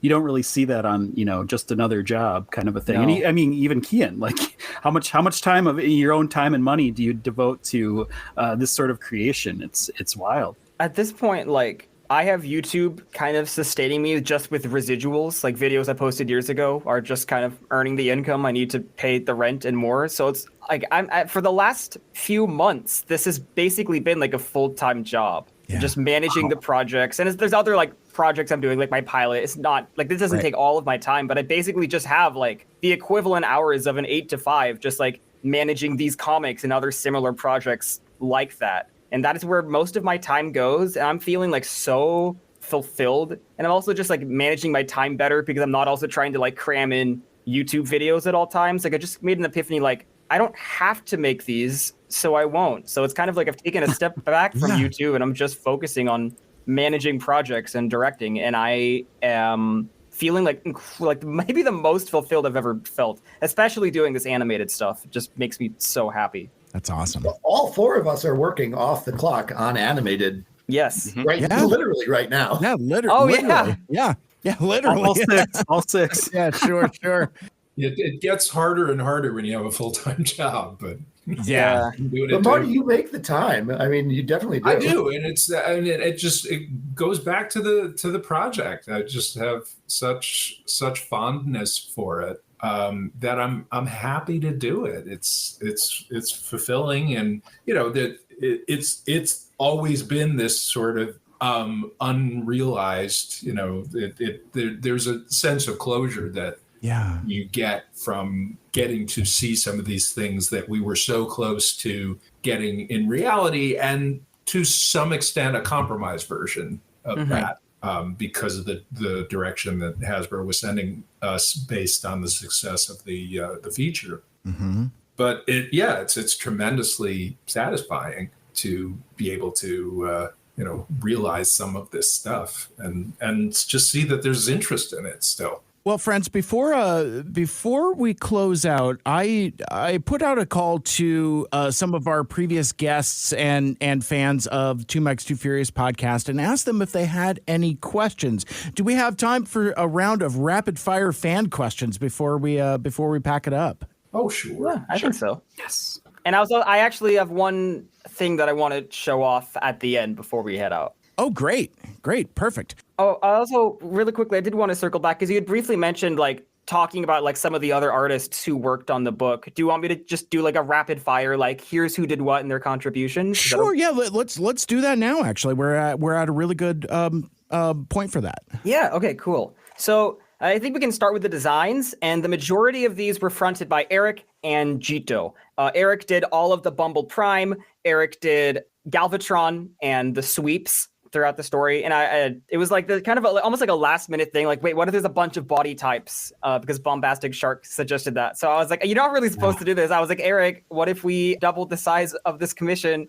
And I think you saw the vision, so you were willing to do it. Oh, I was going to just add to that. Like, I thought it was kind of comedy gold too. Like, you have like this, whatever turned the characters from where they started into the sweeps. It's like that's his one design that he knows how to do. So he just changes proportions. He's got no other like creative like bone. Yeah. You know, whatever this is it Unicron that we devised? Not according to Marty. We never really decided who made the sweeps, or we didn't pin down what they are. It's left vague. Yeah. Right. I did have a line at one point where Bumblebee says, there's something weirdly familiar about these guys. And Marty said, nope, there's nothing familiar. I cut that one out. So Jito, he did the Time Trucker. He did basically all of the Predacons. Every Predacon except for Inferno and Antagony. Josh Perez did them because they were originally Derrick designed, so we felt like we should have Derrick's best friend do the revised iteration, because they were kind of a compromised version, because the idea was that BotCon could make a toy redecoed from Waspinator, but it's like Inferno's an ant and Waspinator's a wasp, so it's like they should probably have their own body was the thought process, so let's finally give them one. But Jito did every Predacon. Sorry, Jetstorm, Jetfire, Black Arachnia, Bulkhead, Scorponok, Inferno. Josh did Inferno. Anyway, Rampage is who I was trying to say. Scylla, Galvatron, Scorponok, Tarantulas. I mean, Jito did all of those, and he knocked it out of the park. Josh Perez did the Rodimus Magnus full body. That was like inspired by this old head sketch that Derrick had done. I threw together future Bulkhead and future Ratchet. I just had like a vision for what their battle damage would look like. My friend Alex, Gloria 720p, he did future Sorry Prime. Mm-hmm. And he did the battle mask for Bumble Prime. Mm-hmm. Like he that was not even on his design slate. He just had this idea and dropped it in the chat, and we were like, "Oh, that is so good!" Like he has Prowl's visor, and then that's what inspired me to add the line, which is like an old friend used to say, "It's the ninja bot, not the weapon." Or Marty had that clarity suggestion. I had written the line, "It's the ninja bot, not the weapon," and Marty said it should be, "It's like an old friend used to say, it's the ninja bot, not the weapon," because Bumble Prime's not a ninja, thus he wouldn't say it. Jason, Ignited Art, did the hippie. He can do humans in this style really well. And then Sean Montague is just this absolutely incredible background designer, character designer. He can do like everything. And he put in so much effort to this car wash. He did like a full extensive diagram of the inside of the tunnel, which you only see for 2 panels. And I was like, you in no way needed to do this. But he fleshed out the entire interior of this building that we basically don't see. He did like the whole like throne room and the ruined hallway and everything underground. So all the location design was Sean. And Marty suggested basing the car wash on this specific thing in Studio City called the Hand Car Wash. And at one point I went there and I failed to consider the name. And it was just, they were just hand washing my car with a towel while I waited in the sun for 45 minutes. I was like, let me see this car wash Marty suggested. And then I just had to sit outside in the sun and wait and like waste an hour. I was like, I should have seen this coming given the name. To go through the art team, Dib El Meta did the illustration of Rodimus and Bumblebee, and Dib has just been doing these absolutely incredible like screenshot redraw commissions of Animated. They just showed up out of nowhere, absolutely nailing the show style. I was like, who is this? This is amazing. So they're on the team, and I'll say they're doing line art on the next comic, which is really exciting. Loose Screws and Mika and Jito were the 3 line artists that we've worked with before. Josh Perez and Josh Burcham, the same duo from Toymaker, did color here, and we had a little bit of help to fill out the rest of the team. And then Jim Stafford did our lettering. and then just does an absolutely fantastic job, and I trust his judgment wholeheartedly. And then we got Marinated Saltia to do cover A, and Eric Siebenaler to do cover B. And I didn't even realize this, but Josh Perez did like the color of that cover. I wish we had credited Josh on that. I didn't realize that. I asked him to sign it. He's like, I didn't really do that much, Eric. Oh. I'm like, yeah, you did. You made it look good. Yeah. But, I love it.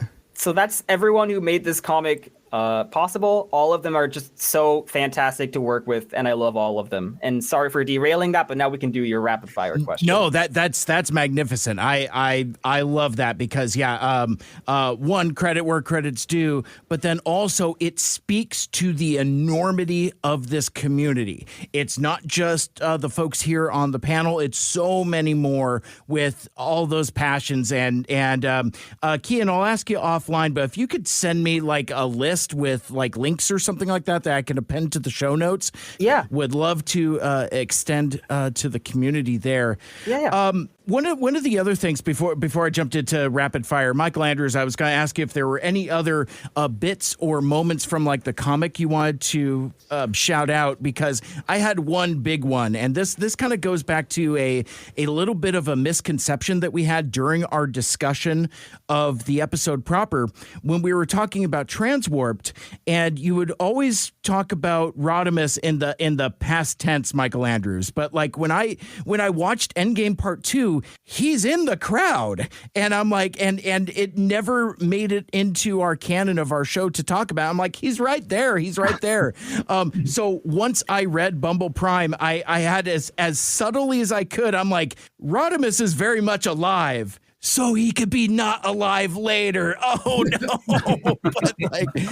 but yeah, I had to straighten that out because I'm like, oh no, Rodimus Magnus is very much a part of this. Oh yeah, I think it's like because in the Trial of Megatron outline, Rodimus is just there. I think most people probably didn't even notice that he was in the crowd scene, but I guess he just lived somehow. I've never really questioned it. I've just taken it at face value. He lived. He's fine. Yeah. So it got better. Yeah, it healed magically off screen. Yeah, I don't know what I was supposed to do, Mike. We were in the thing where like you had, I didn't want to spoil anything for you. We were living in the moment, so I just had to roll with, the original thoughts. But I really want to get to our rapid fire fan questions for sure. I'm all four of them. If all of our fans of Two Mikes Too Furious wrote in, we have 4 questions to get through. But no, I just really want to say too, like, Sorry as a Prime was a big moment that really just like hit me as soon as I saw it. As Keyan was talking about the old man Ratchet or older man Ratchet, I just love that design. Like you nailed that. Like that peg leg and how the transformation, like, it just struck something in me. I think the time trucker also was like a really fun design for me. I wanted to ask, was there ever like a version of the time trucker that was like a bot, or even if it's on a cocktail napkin somewhere, is there like a design of it as a standing up as a robot? Nah. As far as I know, it was just conversations, and this goes all the way back to Sam. It suggested, I think that was a suggestion even for maybe a season 1 human villain. So it was always in the backs of our heads, and then when Derrick pitched the idea of Bumble Prime, and it's like, well, it would have to be a time travel episode. So yeah, we'll bring in the time trucker, and who is he? What is he? I don't know that we really discussed it at all, if in any detail, but in my head, it was always going to be, well, we don't know if he's a bot or a guy in a truck, that we wanted to keep him sort of mysterious. Because there was a design that was made in anticipation of this that I'm like, no, that's all wrong. Oh yes, yeah, the one that Josh Perez had done for the animated What Could Have Been video, because that was based on your initial description where you had said like DC, Phantom Stranger, etc., but you hadn't suggested that hippie influence at that point in time yet. Probably because you were just barely helping us out. You weren't going to give us everything for this YouTube video, right? But he was named after Steve Drucker. Sure. Hasbro exec, and could get he was definitely of the 60s generation and could get very esoteric. So I figured, all right, well, if you're going to characterize him, let's make him full on hippie, and I would cast Tommy Chong as his voice. So that's where I was thinking. They That's are awesome. definitely kindred spirits, Steve Drucker and Tommy Chong. Well, yeah, just to close the loop on that, I really liked the Time Trucker. I really liked that you guys played with, is it a bot, is it not a bot, until kind of the last second. That's to me speaks to like the heart of all of Transformers lore, is like what car is going to stand up into a robot, which one isn't. I mean, the whole mystery of who is and who isn't a Transformer is so cool. It is a world transformed, where things are not what they seem. It is the world of the Transformers. Transformers, more than meets the eye. I love it. All right, well, let's dip into the mailbag, friends. Mail time. Mail time. Mail time. Mail time. Mail time. The mail's here. Here's the mail that never fails. It makes me want to wag my tail. When it comes, I want a whale mail. And this first one comes from Ed. Question for Keyan. You did a great job capturing the voices of the TFA cast. What would you say is the reason you were able to? I think I know Ed. I guess there could be multiple people named Ed, but I'm pretty sure I know this Ed. It's Ed Thinks a Lot. Okay, yeah, I know him. Yeah. I think it is just like how much I've watched the show. I don't know how to describe this. I was talking with Corey about it, and like obviously Corey and I are both on the spectrum, and Corey said he's able to like completely, like he'll hear a voice and he can mimic it. And I feel like I can kind of do that from a writing side. Like I'll hear how a character talks, and I feel like that's something I'm very naturally like pretty good at, is just different dialects for different characters. Like that's something that I think comes pretty naturally to me. Like there's some characters, like if I were to write Angry Archer, I would need Marty's help. I don't think I could do him on my own, but for the most part, like I think I get the voices decently well. And I don't know. I think that answers the question. Forsooth, the Angry Archer is victorious. Yeah, absolutely. Yeah, if I can piggyback on that real quick, Keyan, in your Para Not Normal, any animated influences or any character voices kind of wind up in there somehow, or do you keep them separate? You gotta keep them separated. In terms of, there are like a few like little Easter eggs. There's an arm. Yes, so we have this sequence Easter where like arm. a bunch of arms swat out of hallways, and one of them is just like for a quick second is the space barnacle monster from Nature Calls, because I like that episode. We do have like a little character incidental who we designed to resemble Derrick as well. I think I spent a lot of time in the early development like trying to come up with very distinct characterizations who all bounced off each other, and I look back at Animated's pitch Bible, like because I have that document, and like Marty laid out like very extensively how every character feels about each other and how they can be in conflict and how they can like cooperate. And so I almost like reverse engineered that, where every character has like the same kind of potential tolerances and intolerances for each other, despite all being like very different personalities. Amazing. Very cool. This next question is for Marty. Again, this is all from Ed Thinks a Lot.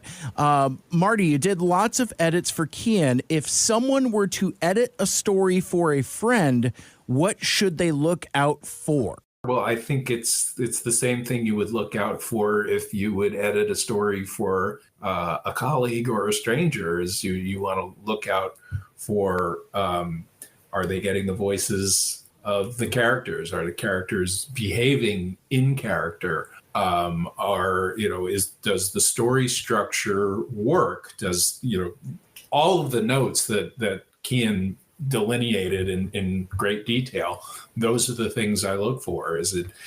Will it be clear to a first-time reader or viewer? It's all of the things that are part and parcel to the job. The fact that I'm editing something that is based on my own perception of these characters, then it's like, well, are you capturing my voice or my tone, or what the tone of the show is, which you can't necessarily always quantify. It's sort of like, I know it when I see it. It's like, that line's not right, but if you did it this way, it would feel right. Mm-hmm. Did you have to sugarcoat any of the edits, or did you just kind of sock them in the gut? Maybe it's a better question for Keyan. I'll let Keyan answer that. Even Marty has never sugarcoated his life. You're the most direct person I've ever met. But I also I respect that so much, because I'm the same way. Like, why there's no point in doing every single note like, well, I really like this, but however, perhaps you could do it this, but that's just a waste of words. Like, just say what the issue is and move on. That's exactly how I've always done it. And that's like bothered people in the past. And so it's incredibly validating to see Marty do the exact same thing 100 times more viciously than I could imagine. I want to echo that. I think, I think you start out maybe a little bit on eggshells and you just see, oh, okay, he can take it. He's in it for the long game. So let's just communicate what needs to be communicated. No, I respect it a lot. It's kind of like, okay, kid, you asked for it. Here it is. No, actually, Marty's a really, really good editor. He 99% of what he says is you're like, yes, he's right. I was wrong on that. And he communicates it in a way that is very clear. So you know what you need to do to fix it. And it's not always just, change X to Y. It's change X to Y because then we'll accomplish this. And it's really useful feedback. Yeah, I can say, because you've edited the almanacs, you've edited like a spec script for me. I very much, I can see why you got where you did. I think to add to that, like I'm, writing's not my forte at all, but I find Marty's communication, he leads you in the way where you're asking yourselves the right questions to get to the right answers, and he'll provide some suggestions along the way, but he helps you learn how to get better at your craft. Love it. Good stuff. This next question is for Eric, and I believe this is in the context specifically of Bumble Prime, but Ed asks, what would you say were your design rules for redesigning the characters? So with Bumble Prime in particular, let's start there. I'd heard from Keyan and some of the other artists that Derrick had done a sketch that kind of had a silhouette that resembled Optimus Prime. So just a little more, a little longer, a little more lean.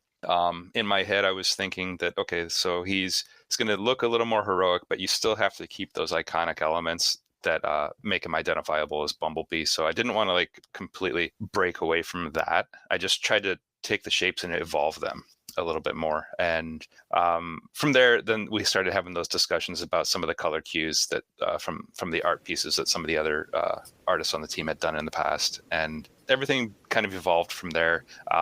Nothing at that point had been agreed upon for the vehicle mode, so I kind of threw some ideas into the mix. I didn't know if we were going to do a Cybertronian vehicle, which is my first pass, and then Keyan's like, he's probably still got his Earth mode. So I'm like, okay, so let's just take his vehicle mode, let's stretch it out, evolve it a little bit, make him a little bit more along the line of like a sportier SUV style vehicle, but still passable as a car, And then I got nuts and I added on the trailer. Yeah. I'm like, it would be funny to have a Rodimus trailer on this guy for some reason. So I was like, yeah, let's run with that. So it's just a lot of those considerations were always kind of floating in the back of my brain, but ultimately I just wanted to have fun, and really just honor a friend, who I don't know if he would have made all the same decisions or not, but I took a shot and I think it turned out pretty well. Yeah. I love that. Great answer. This question is for Jim. Ed asks, what motivated you to have the summaries of the Allspark Almanac be read by different characters? It's effing brilliant. And he didn't write effing.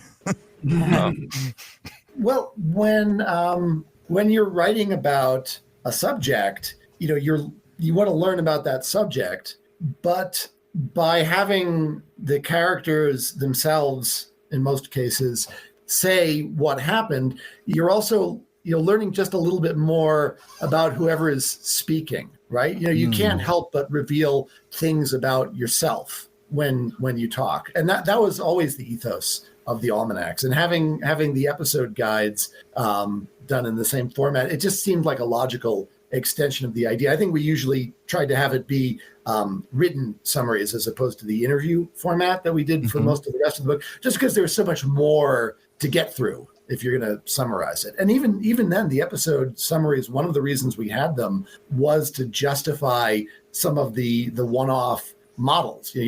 I was earlier asked, were we creating them or was it what we found? It was what we found, but sometimes what we found, would be something, a prop that was only ever in one episode. So, in what context do we talk about that? Usually we tried to talk about it in the context of the episode itself. That's really interesting because I think when I first read through the almanac, it to me sounded like, like Kirk talking about Spock's death, each one of the entries. But now I almost want to reread it more like Talking Heads from The Office, or like, the camera crew kind of asking a question about it. So I wonder if that's another way to look at it. We always had the conceit, right, that Bill and I were interviewing the characters, right? That was cool. The idea. And every once in a while we'll play with that format. I got a character, something I just wrote for the toy maker. I had Sentinel talking about something and get interrupted because we wanted to clarify. We didn't show our question, but you can infer sort of what we were asking about. So I think thinking about it as like, Sentinel Prime, like sitting down and just having his talking head. I think that's exactly looking right. Yeah. That's exactly the right mindset to have. I mean, it's always supposed to be kind of silly and fun and not very serious. And sometimes the characters got things wrong, right? The unreliable narrator was there too. That was always, because we did it while the show was ongoing, and we never ever thought like, well, if we say something in the almanac, then they better stick to that in the future. It's always like, oh, they're going to do what they're going to do, and as well they should. So if somebody got things wrong, I didn't get it wrong. Sentinel got it wrong. Blame and everyone does, as they should. I like that. And I also think it's sort of the same kind of development process that I did in the series Bible, which is when you get the characters talking about one another, you get to understand. You're sort of workshopping what those relationships are, rather than just trying to describe it as an omniscient narrator. If you're putting yourself in the headspace of what the characters are actually thinking about one another, it allows you to do. It's almost like you're writing scripts before you're writing scripts. Interesting. That makes sense. The last question Ed had for us, and I'm blushing reading this out loud. Question for the two mics. How are you two so handsome and cool? Well, that's very nice of you to say, Ed. I've been wondering that, actually. How much did you pay them to? We actually included a question. I assume, yeah. Make sure you give a rose to the hosts if you give any thorns. Kind of. There you go. Playing exposure bucks.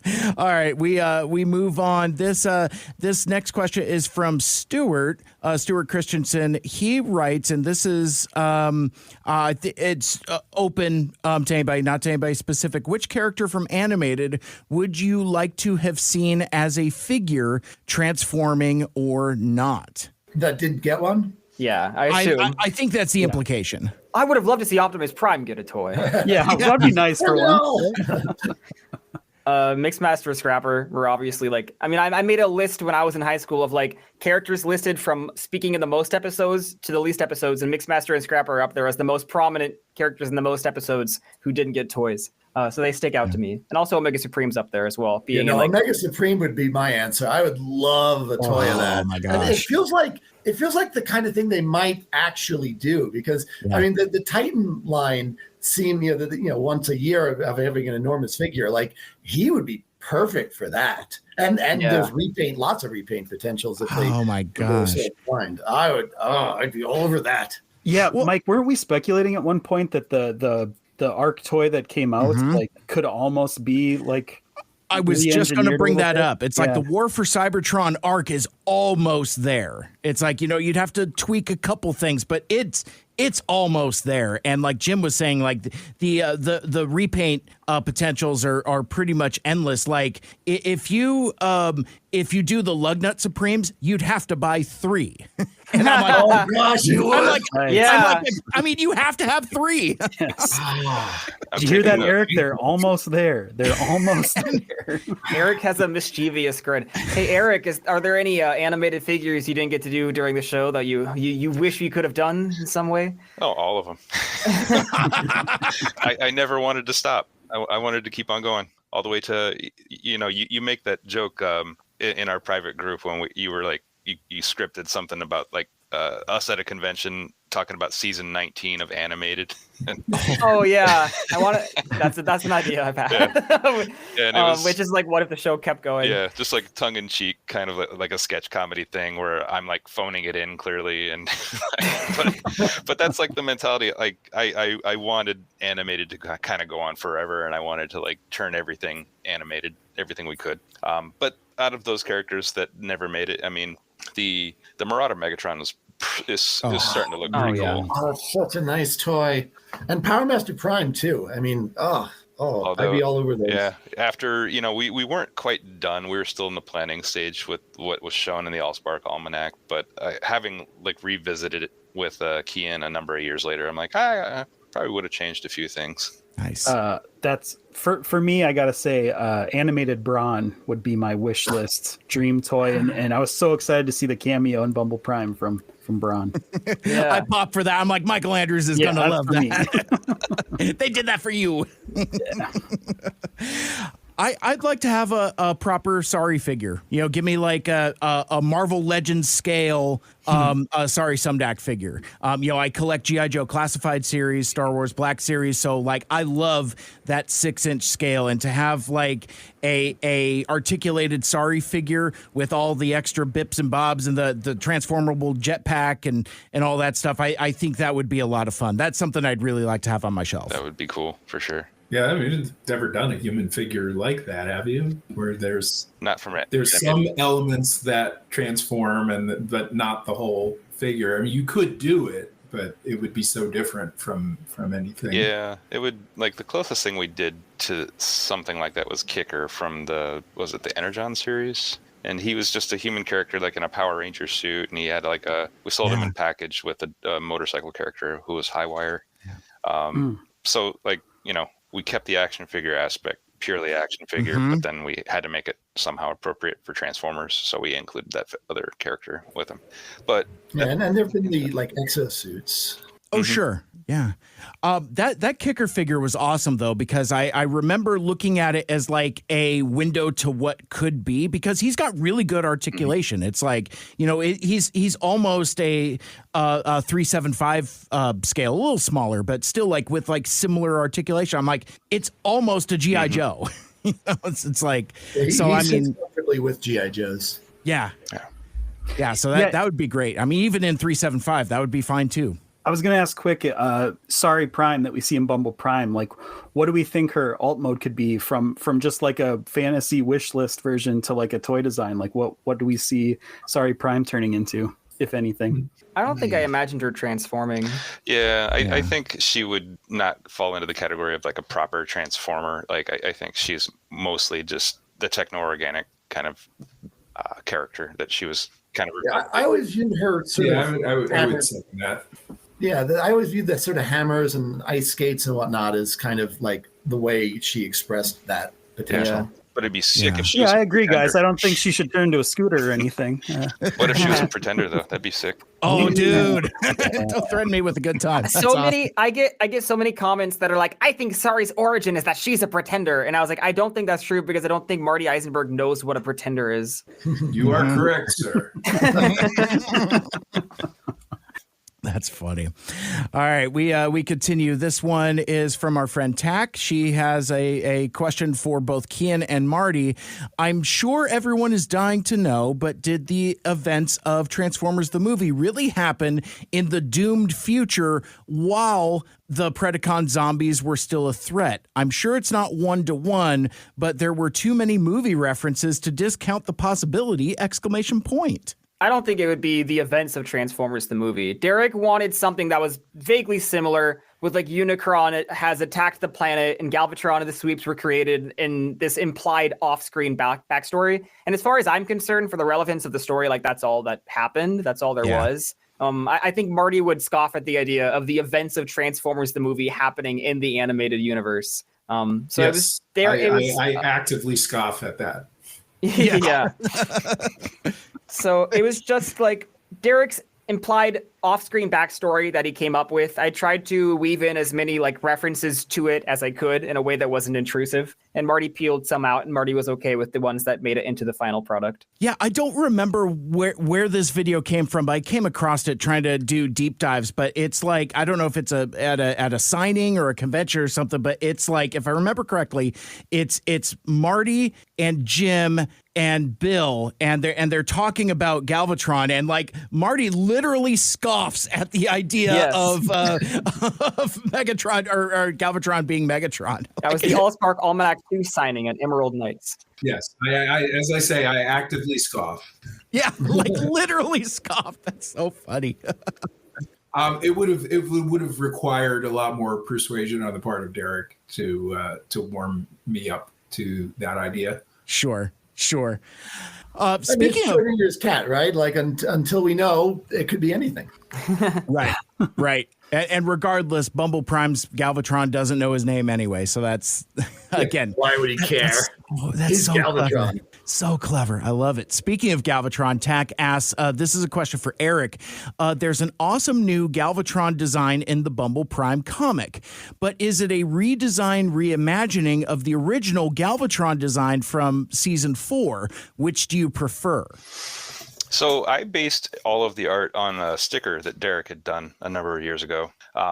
I wanted to kind of turn so the character was actually like in an action pose. So I just kind of like straightened things out to make it like a proper like design model. But I tried to incorporate as many, like tried to retain his original design because, you want to honor Derrick as much as possible.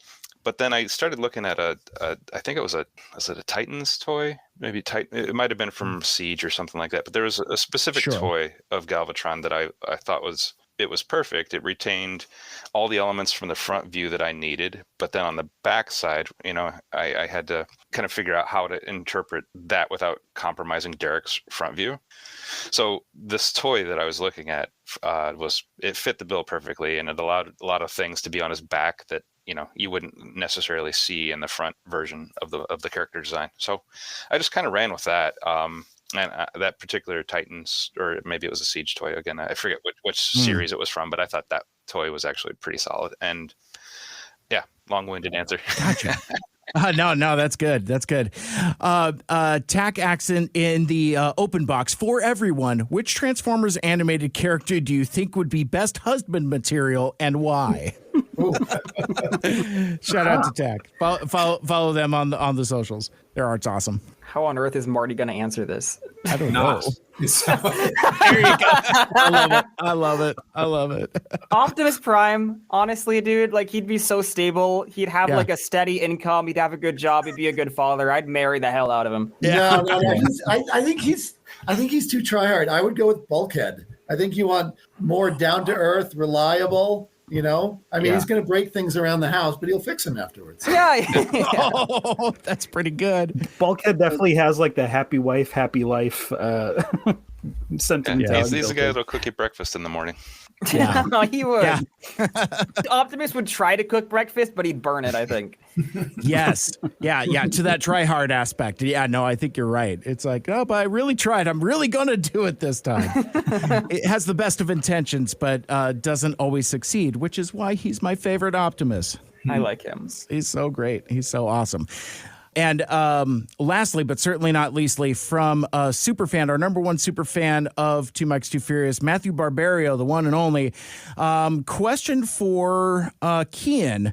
As someone who is working on a Batman fan project, I know how fun it is to get to tell stories in the universes we love. In your work, you get to actually work with some the amazing folks like Marty and even David K to tell new stories to bring life to old ones. What is it like for you to do this kind of work with the same people who made Transformers Animated so special all those years ago? I think the biggest thing is trusting them and their input. I think because I guess there's some instances, like let's say I recorded with David a couple days ago, and you trust his takes, but every once in a while, like if you have direction, don't be afraid to like suggest things or bring in your point of view, because often like he will like that, and then he'll give you like a really good take, kind of inspired, like bouncing off the energy that you brought to it. So yeah, I think it's like I'm especially like I'm mindful of my place. Like this is Marty's world, and like as far as I'm concerned. And I think like even on the earlier project we were doing before Bumble Prime, like I would suggest some things, and you were like, no. And I had to take a step back and be like, he deserves to say no. Like it is literally like these are his characters he created from the ground up, you know? So I think that's just for me, like working with them, it's just incredibly important to remember, like, it doesn't belong to me as much as I love it, and like respect them and trust their input. But don't be afraid also to like suggest things if you have the ideas, because like trust your own ideas as well. Just trust their ideas more. Yeah. And I'll just piggyback onto that and say that respect, I think, is what gets the original creative team coming back to continue to work with Keyan, because we trust him. We know that he's not going to go off in his own direction, and that there is a real respect from his end. Mm-hmm. Absolutely. I love it. This question is for Marty again from Maddie B. You've worked on so many of my favorite animated series, from Batman to X-Men. To Batman to X-Men to Men in Black to Danny Phantom, and of course your extensive work in Transformers. One of my favorite episodes of Transformers Animated is Garbage In, Garbage Out. That version of Wreck-Gar is my favorite incarnation of the character. I often quote some of his most memorable lines, like, I am Wreck-Gar! I dare to be stupid!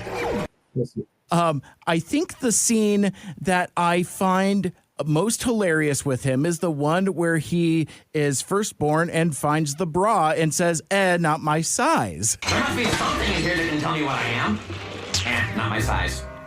Was there any pushback on that? I thought it was hilarious, but I know how fickle TV censors can be sometimes.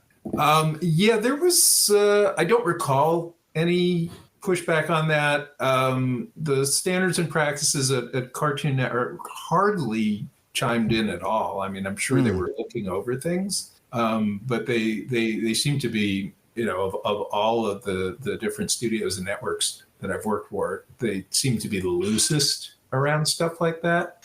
And I don't remember if that gag was part and parcel to the script, or that was something that was added after the board artists or the director. It wouldn't have been the board artists because they were in Japan, but maybe one of the directors might have put that gag in, and I said, oh well, if he's going to do that, then maybe add that line. I don't remember specifically. I do want to correct you, Matthew, though. I did not work on Men in Black. I worked on a lot of other Sony shows, but Men in Black was not one of them. I found it in the script. In the original script, it does say he pulls out a brassiere, which I guess is a fancy word for bra. Yeah. Sure. Then I guess it was my gag, and sometimes you throw things in, just sort of as bait for the for standards and practices. So they'll note that, and maybe you'll get something else past them. So I might have done it with that in mind, or it was deep enough into the process that I thought I could just get away with it. So why not? Gotcha. Do you buy your brassiere at the brasserie? No, that's something else entirely. This question is for Eric from Matthew Barbario. Transformers Animated had amazing designs that continue to be beloved today, but they were also designed in a way that feels like they could have been a bit challenging to keep screen accurate to the figures. Were there ever any characters that you remember being particularly challenging to translate from screen to an accurate toy? Also, I recently came across your Instagram and saw the Batman, Batgirl, and Robin designs you posted back in August. They are awesome, especially Batgirl's ! And I completely agree with that. I love those designs, by the way. Yeah, my wife tells me sometimes I need to get some other art up there, not just Transformers. So, but yeah, I'm glad that people enjoy that. More to come, definitely. I'm going to get to the villains soon. Oh my gosh! Oh, that'd be great. So, but yeah, regarding the toy accuracy to the animation models, sometimes it wasn't the likeness. Sometimes it was the scale that was a challenge. So, Lugnut in particular, Voyager scale toy is, it's one thing, but given the the transformation design and the mechanism involved in making him from a plane to that hulking robot. Basically, you're taking a plane, but you're truncating it with all the parts that you have to work with to turn it into a robot that looks like it's chunky. So the engineering challenge there wound up making the toy a lot smaller than what I had hoped for. That's a design I would actually really, if I ever get another opportunity down the road to design a new version of him, I'm going to seize that opportunity. What about me, Master? Have I not served you loyally? But yeah, definitely that was a scale challenge. And in hindsight, it's like I wish I would have had a little bit more leeway to like characters to put into the leader class or, and stuff like that, or even a bigger scale, like, something like Supreme or so. But as far as other things like that, like the Lockdown was one of my favorite toys from that line, but the likeness is not quite easy. He's one of the ones that don't actually match their screen counterpart very well. And that was, I would have had to like completely change the transformation scheme to make it match Derrick's model a little bit better with the longs, especially on the legs. But we had this idea that we were playing up for that toy. We were taking a deluxe scale, that's just a $10 toy. But we wanted, when he got formed into robot mode, we wanted him to be like a Voyager, a proper Voyager scale. So it's like, again, to try and play into that whole scale of the Decepticons being physically larger and more imposing than the Autobots. So we got the height in there, but we kind of lost a little bit of that animation model likeness in doing so. So it's kind of, it's there's always trade-offs in everything that we do in the products. Gotcha. Eric, did you ever work on the Lockdown figure that came out in the kind of the ROTF line, or maybe it was the Reveal the Shield line or something like that? It was kind of like done in the ROTF style. That was Bill Raleigh, actually. Oh, so okay. I was just curious. That seemed to like, that really fit almost the animation scheme really well too, or the animated like style. I almost thought that was like not a better animated toy, but like it seemed like it took more from the animated aesthetic than it did from the line that it was part of. Yeah, it was definitely like Bill. He wanted to honor kind of what happened with the Transformers animated design, but he wanted to kind of give it his own flair, and he and the engineers kind of figured out a different mechanism to transform and still get the same height and stuff like that. So that's what I mean. Like I would have had to alter things a little bit differently in the animated version because we were solving that one challenge at that one time, and we kind of locked into the engineering process pretty early on with that. But to go back and revise it, like it takes a little bit of time, and we're always working against the schedule. Right. I'm sure, Eric, we'd love to have you on in the future again to kind of talk about like the deadlines and number crunching that actually goes into toy design. It's like, I'm sure it's very artistic, but it's also like any other art, like comic books or animation or anything like that. There's a grind to it as well. Yeah, for sure. Yeah, let me know. We can always talk shop. Would love to. All right, friends, this is our final question for the day. And it's for the two mics, but I'll ask our panelists as well. From Matty B, Matthew Barberi, #1 super fan. Had any good pizza lately? Y'all have to come here to New Jersey to try our pizza! ! We're often I second that.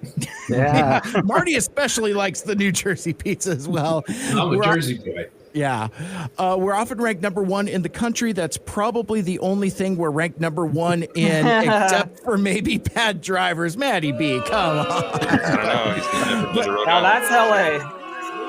And super fun snakes, I would say. Yeah.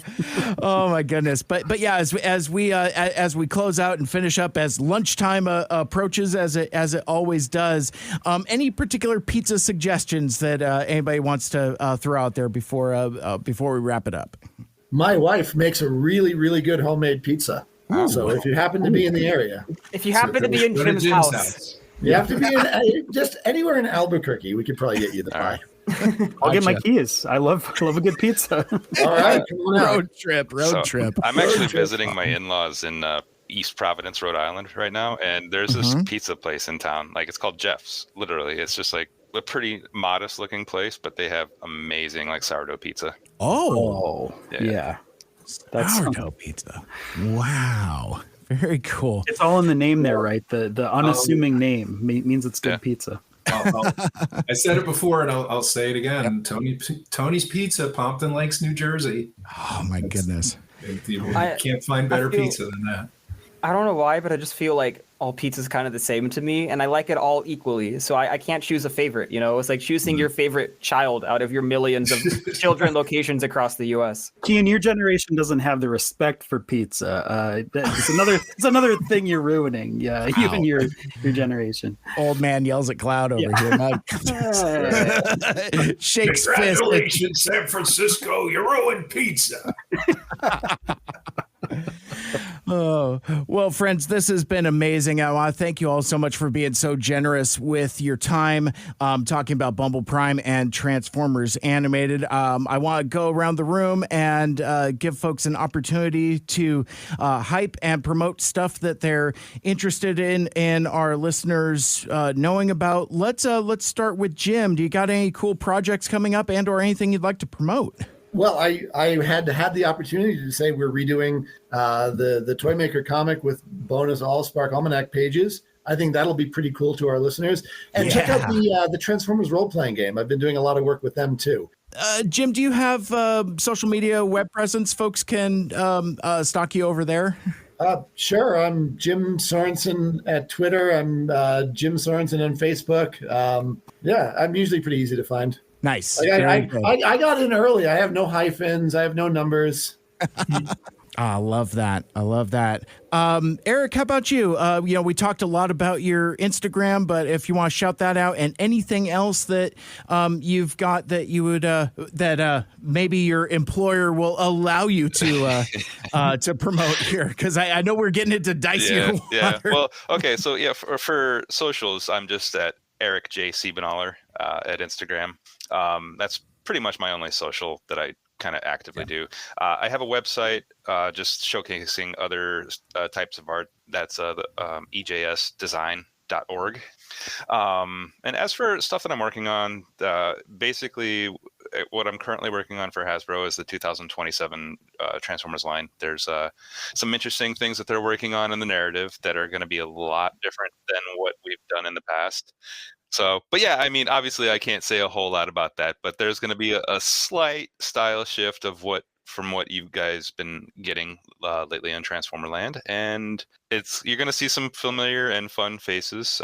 We might get to tap into some animated characters as well. Again, just carry some of that more modern takes on some of these characters forward a little bit. So, but yeah, I mean, things are always changing and taking shape, and I'm trying to get a lot of good characters out into the world, and I'm excited about it. I love it. Now, so Eric, we're always excited for new, exciting stuff as well. But like, I don't know if you could slip this under your boss's door or whatever. But if y'all keep doing legacy animated repaints, I will buy every single one. Like I love folks. I love Motormaster. I love that head sculpt on him, but I love Motormaster. I love Nemesis that I just got, and there's the possibilities are endless. That is a fun ass mold, and I would love to own it in any color combo that y'all want to put out. Cool.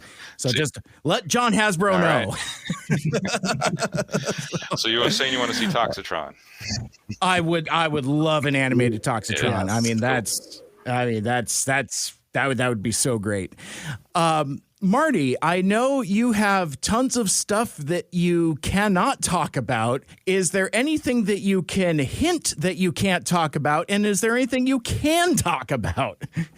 Well, I can talk about, which I've already talked about on this podcast, is Iron Man and His Awesome Friends, which I believe the second season either is dropping or has dropped on Disney Plus, and I think Disney Junior as well on the cable, for those of you who still receive your entertainment nice. in that fashion. So that's going on, and yes, I am heavily involved in another Marvel project, another Marvel preschool project, which has been announced. But my participation in it has not been announced, so I cannot promote that. Got it. Yeah, and and I've said before, I'm findable on the socials, but I do not actively maintain any kind of fan page or anything. But if you have a burning question and you want to reach out to me either through Facebook message or LinkedIn, I'm always happy to answer said question. Awesome. Keyan Carlile, you have returned. The floor is yours. Tell us where we can find Bumble Prime, where we can find your Transformers Singular channel, and anything else you would like to promote. Yes, so I'm on YouTube. Keyan Carlile is my primary channel, and then Keyan Carlile's Transformers channel is my side tangent that I'm 100 times more passionate about. And you can look in the links of the most recent videos, and you can find copies of Bumble Prime online. They're still selling like every day, a month after launch, and it's absolutely surreal. I have an animated pilot called Paranormal, which I'll be releasing in March. And I also wanted to show you a little sneak peek, if I can screen share. I have 2 pieces of audio. You guys have talked about how when you read the comics, you can hear the characters' voices. Would you like to literally hear the characters' voices? Yes.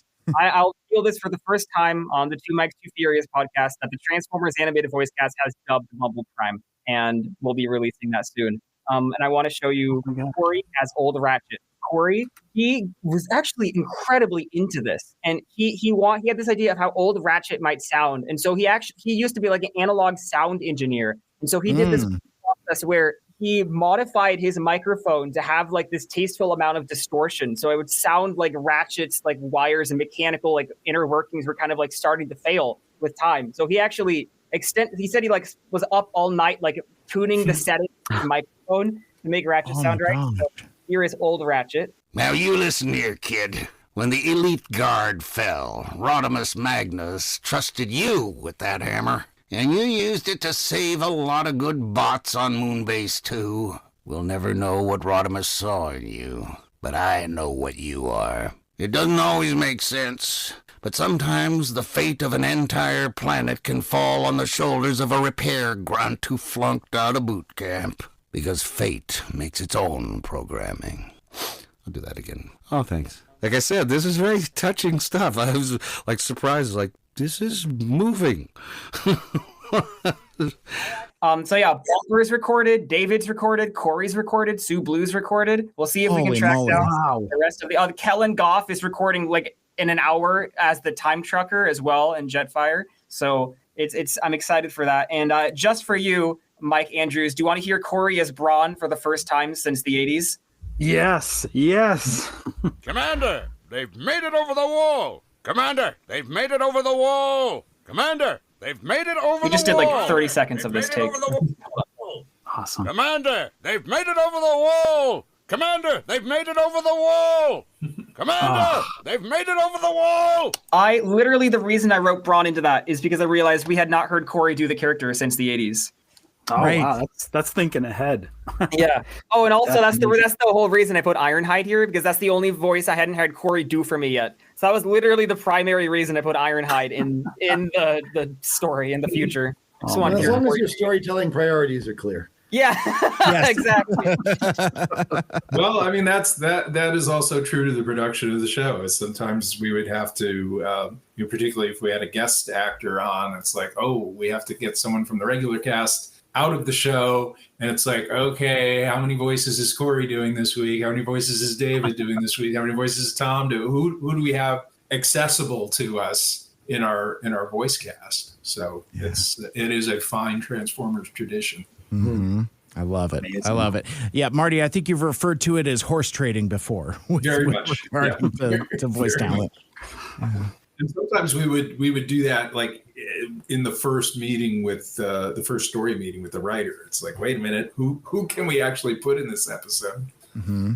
Oh, and I on Bumble Prime, I actually tried to do that calculus of like how many voice actors can we have, and you had kind of said to me, Marty, like, this isn't an episode. We don't have to have the same restrictions. Like, don't limit yourself arbitrarily.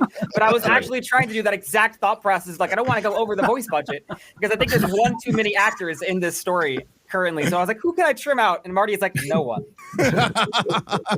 That's amazing. Well, friends, this was a lot of fun. We'll have to do something very similar at another time. But I think our time runs out for now. Again, thank you all so very much for being so generous with your time and answering questions and sharing the passion for this property that we still care so very much about all these years later. Thank you for having us. Thank you for continuing to spread the word. Yeah. I mean, again, to bring it all the way back to the beginning, timing, sometimes fate makes its own programming. And I just love that we're in this resurgence of interest in Transformers Animated. It's like, again, Michael Andrews, we picked the perfect time to do a Transformers Animated podcast. This is incredible. It's a revolution. It's a re-revolution. Transform and rise up. Yes. There you go. Well, that will do it for us for now. But I'm sure the two mics will return at some point with more of this. So please don't unsubscribe and tell your friends and keep the fire going. But until next time, we'll have to make some good choices and maybe get some pizza. All right. That's good.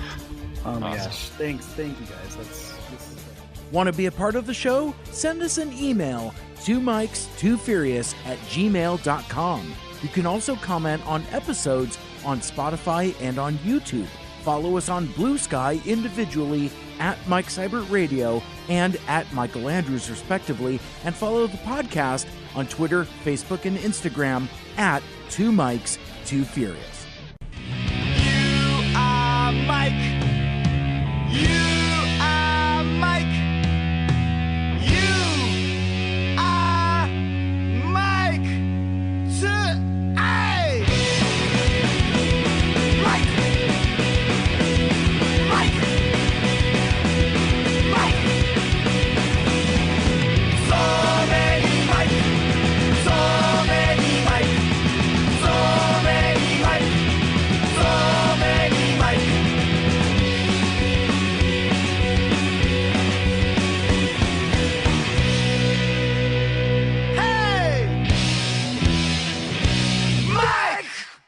Oh my gosh. Thank you guys. It's been really special, especially since a guy that at the last second couldn't go to TFCon this year. This was really a really special moment here for me. So I appreciate it. Awesome. It's your own TFCon. It's your personal TFCon.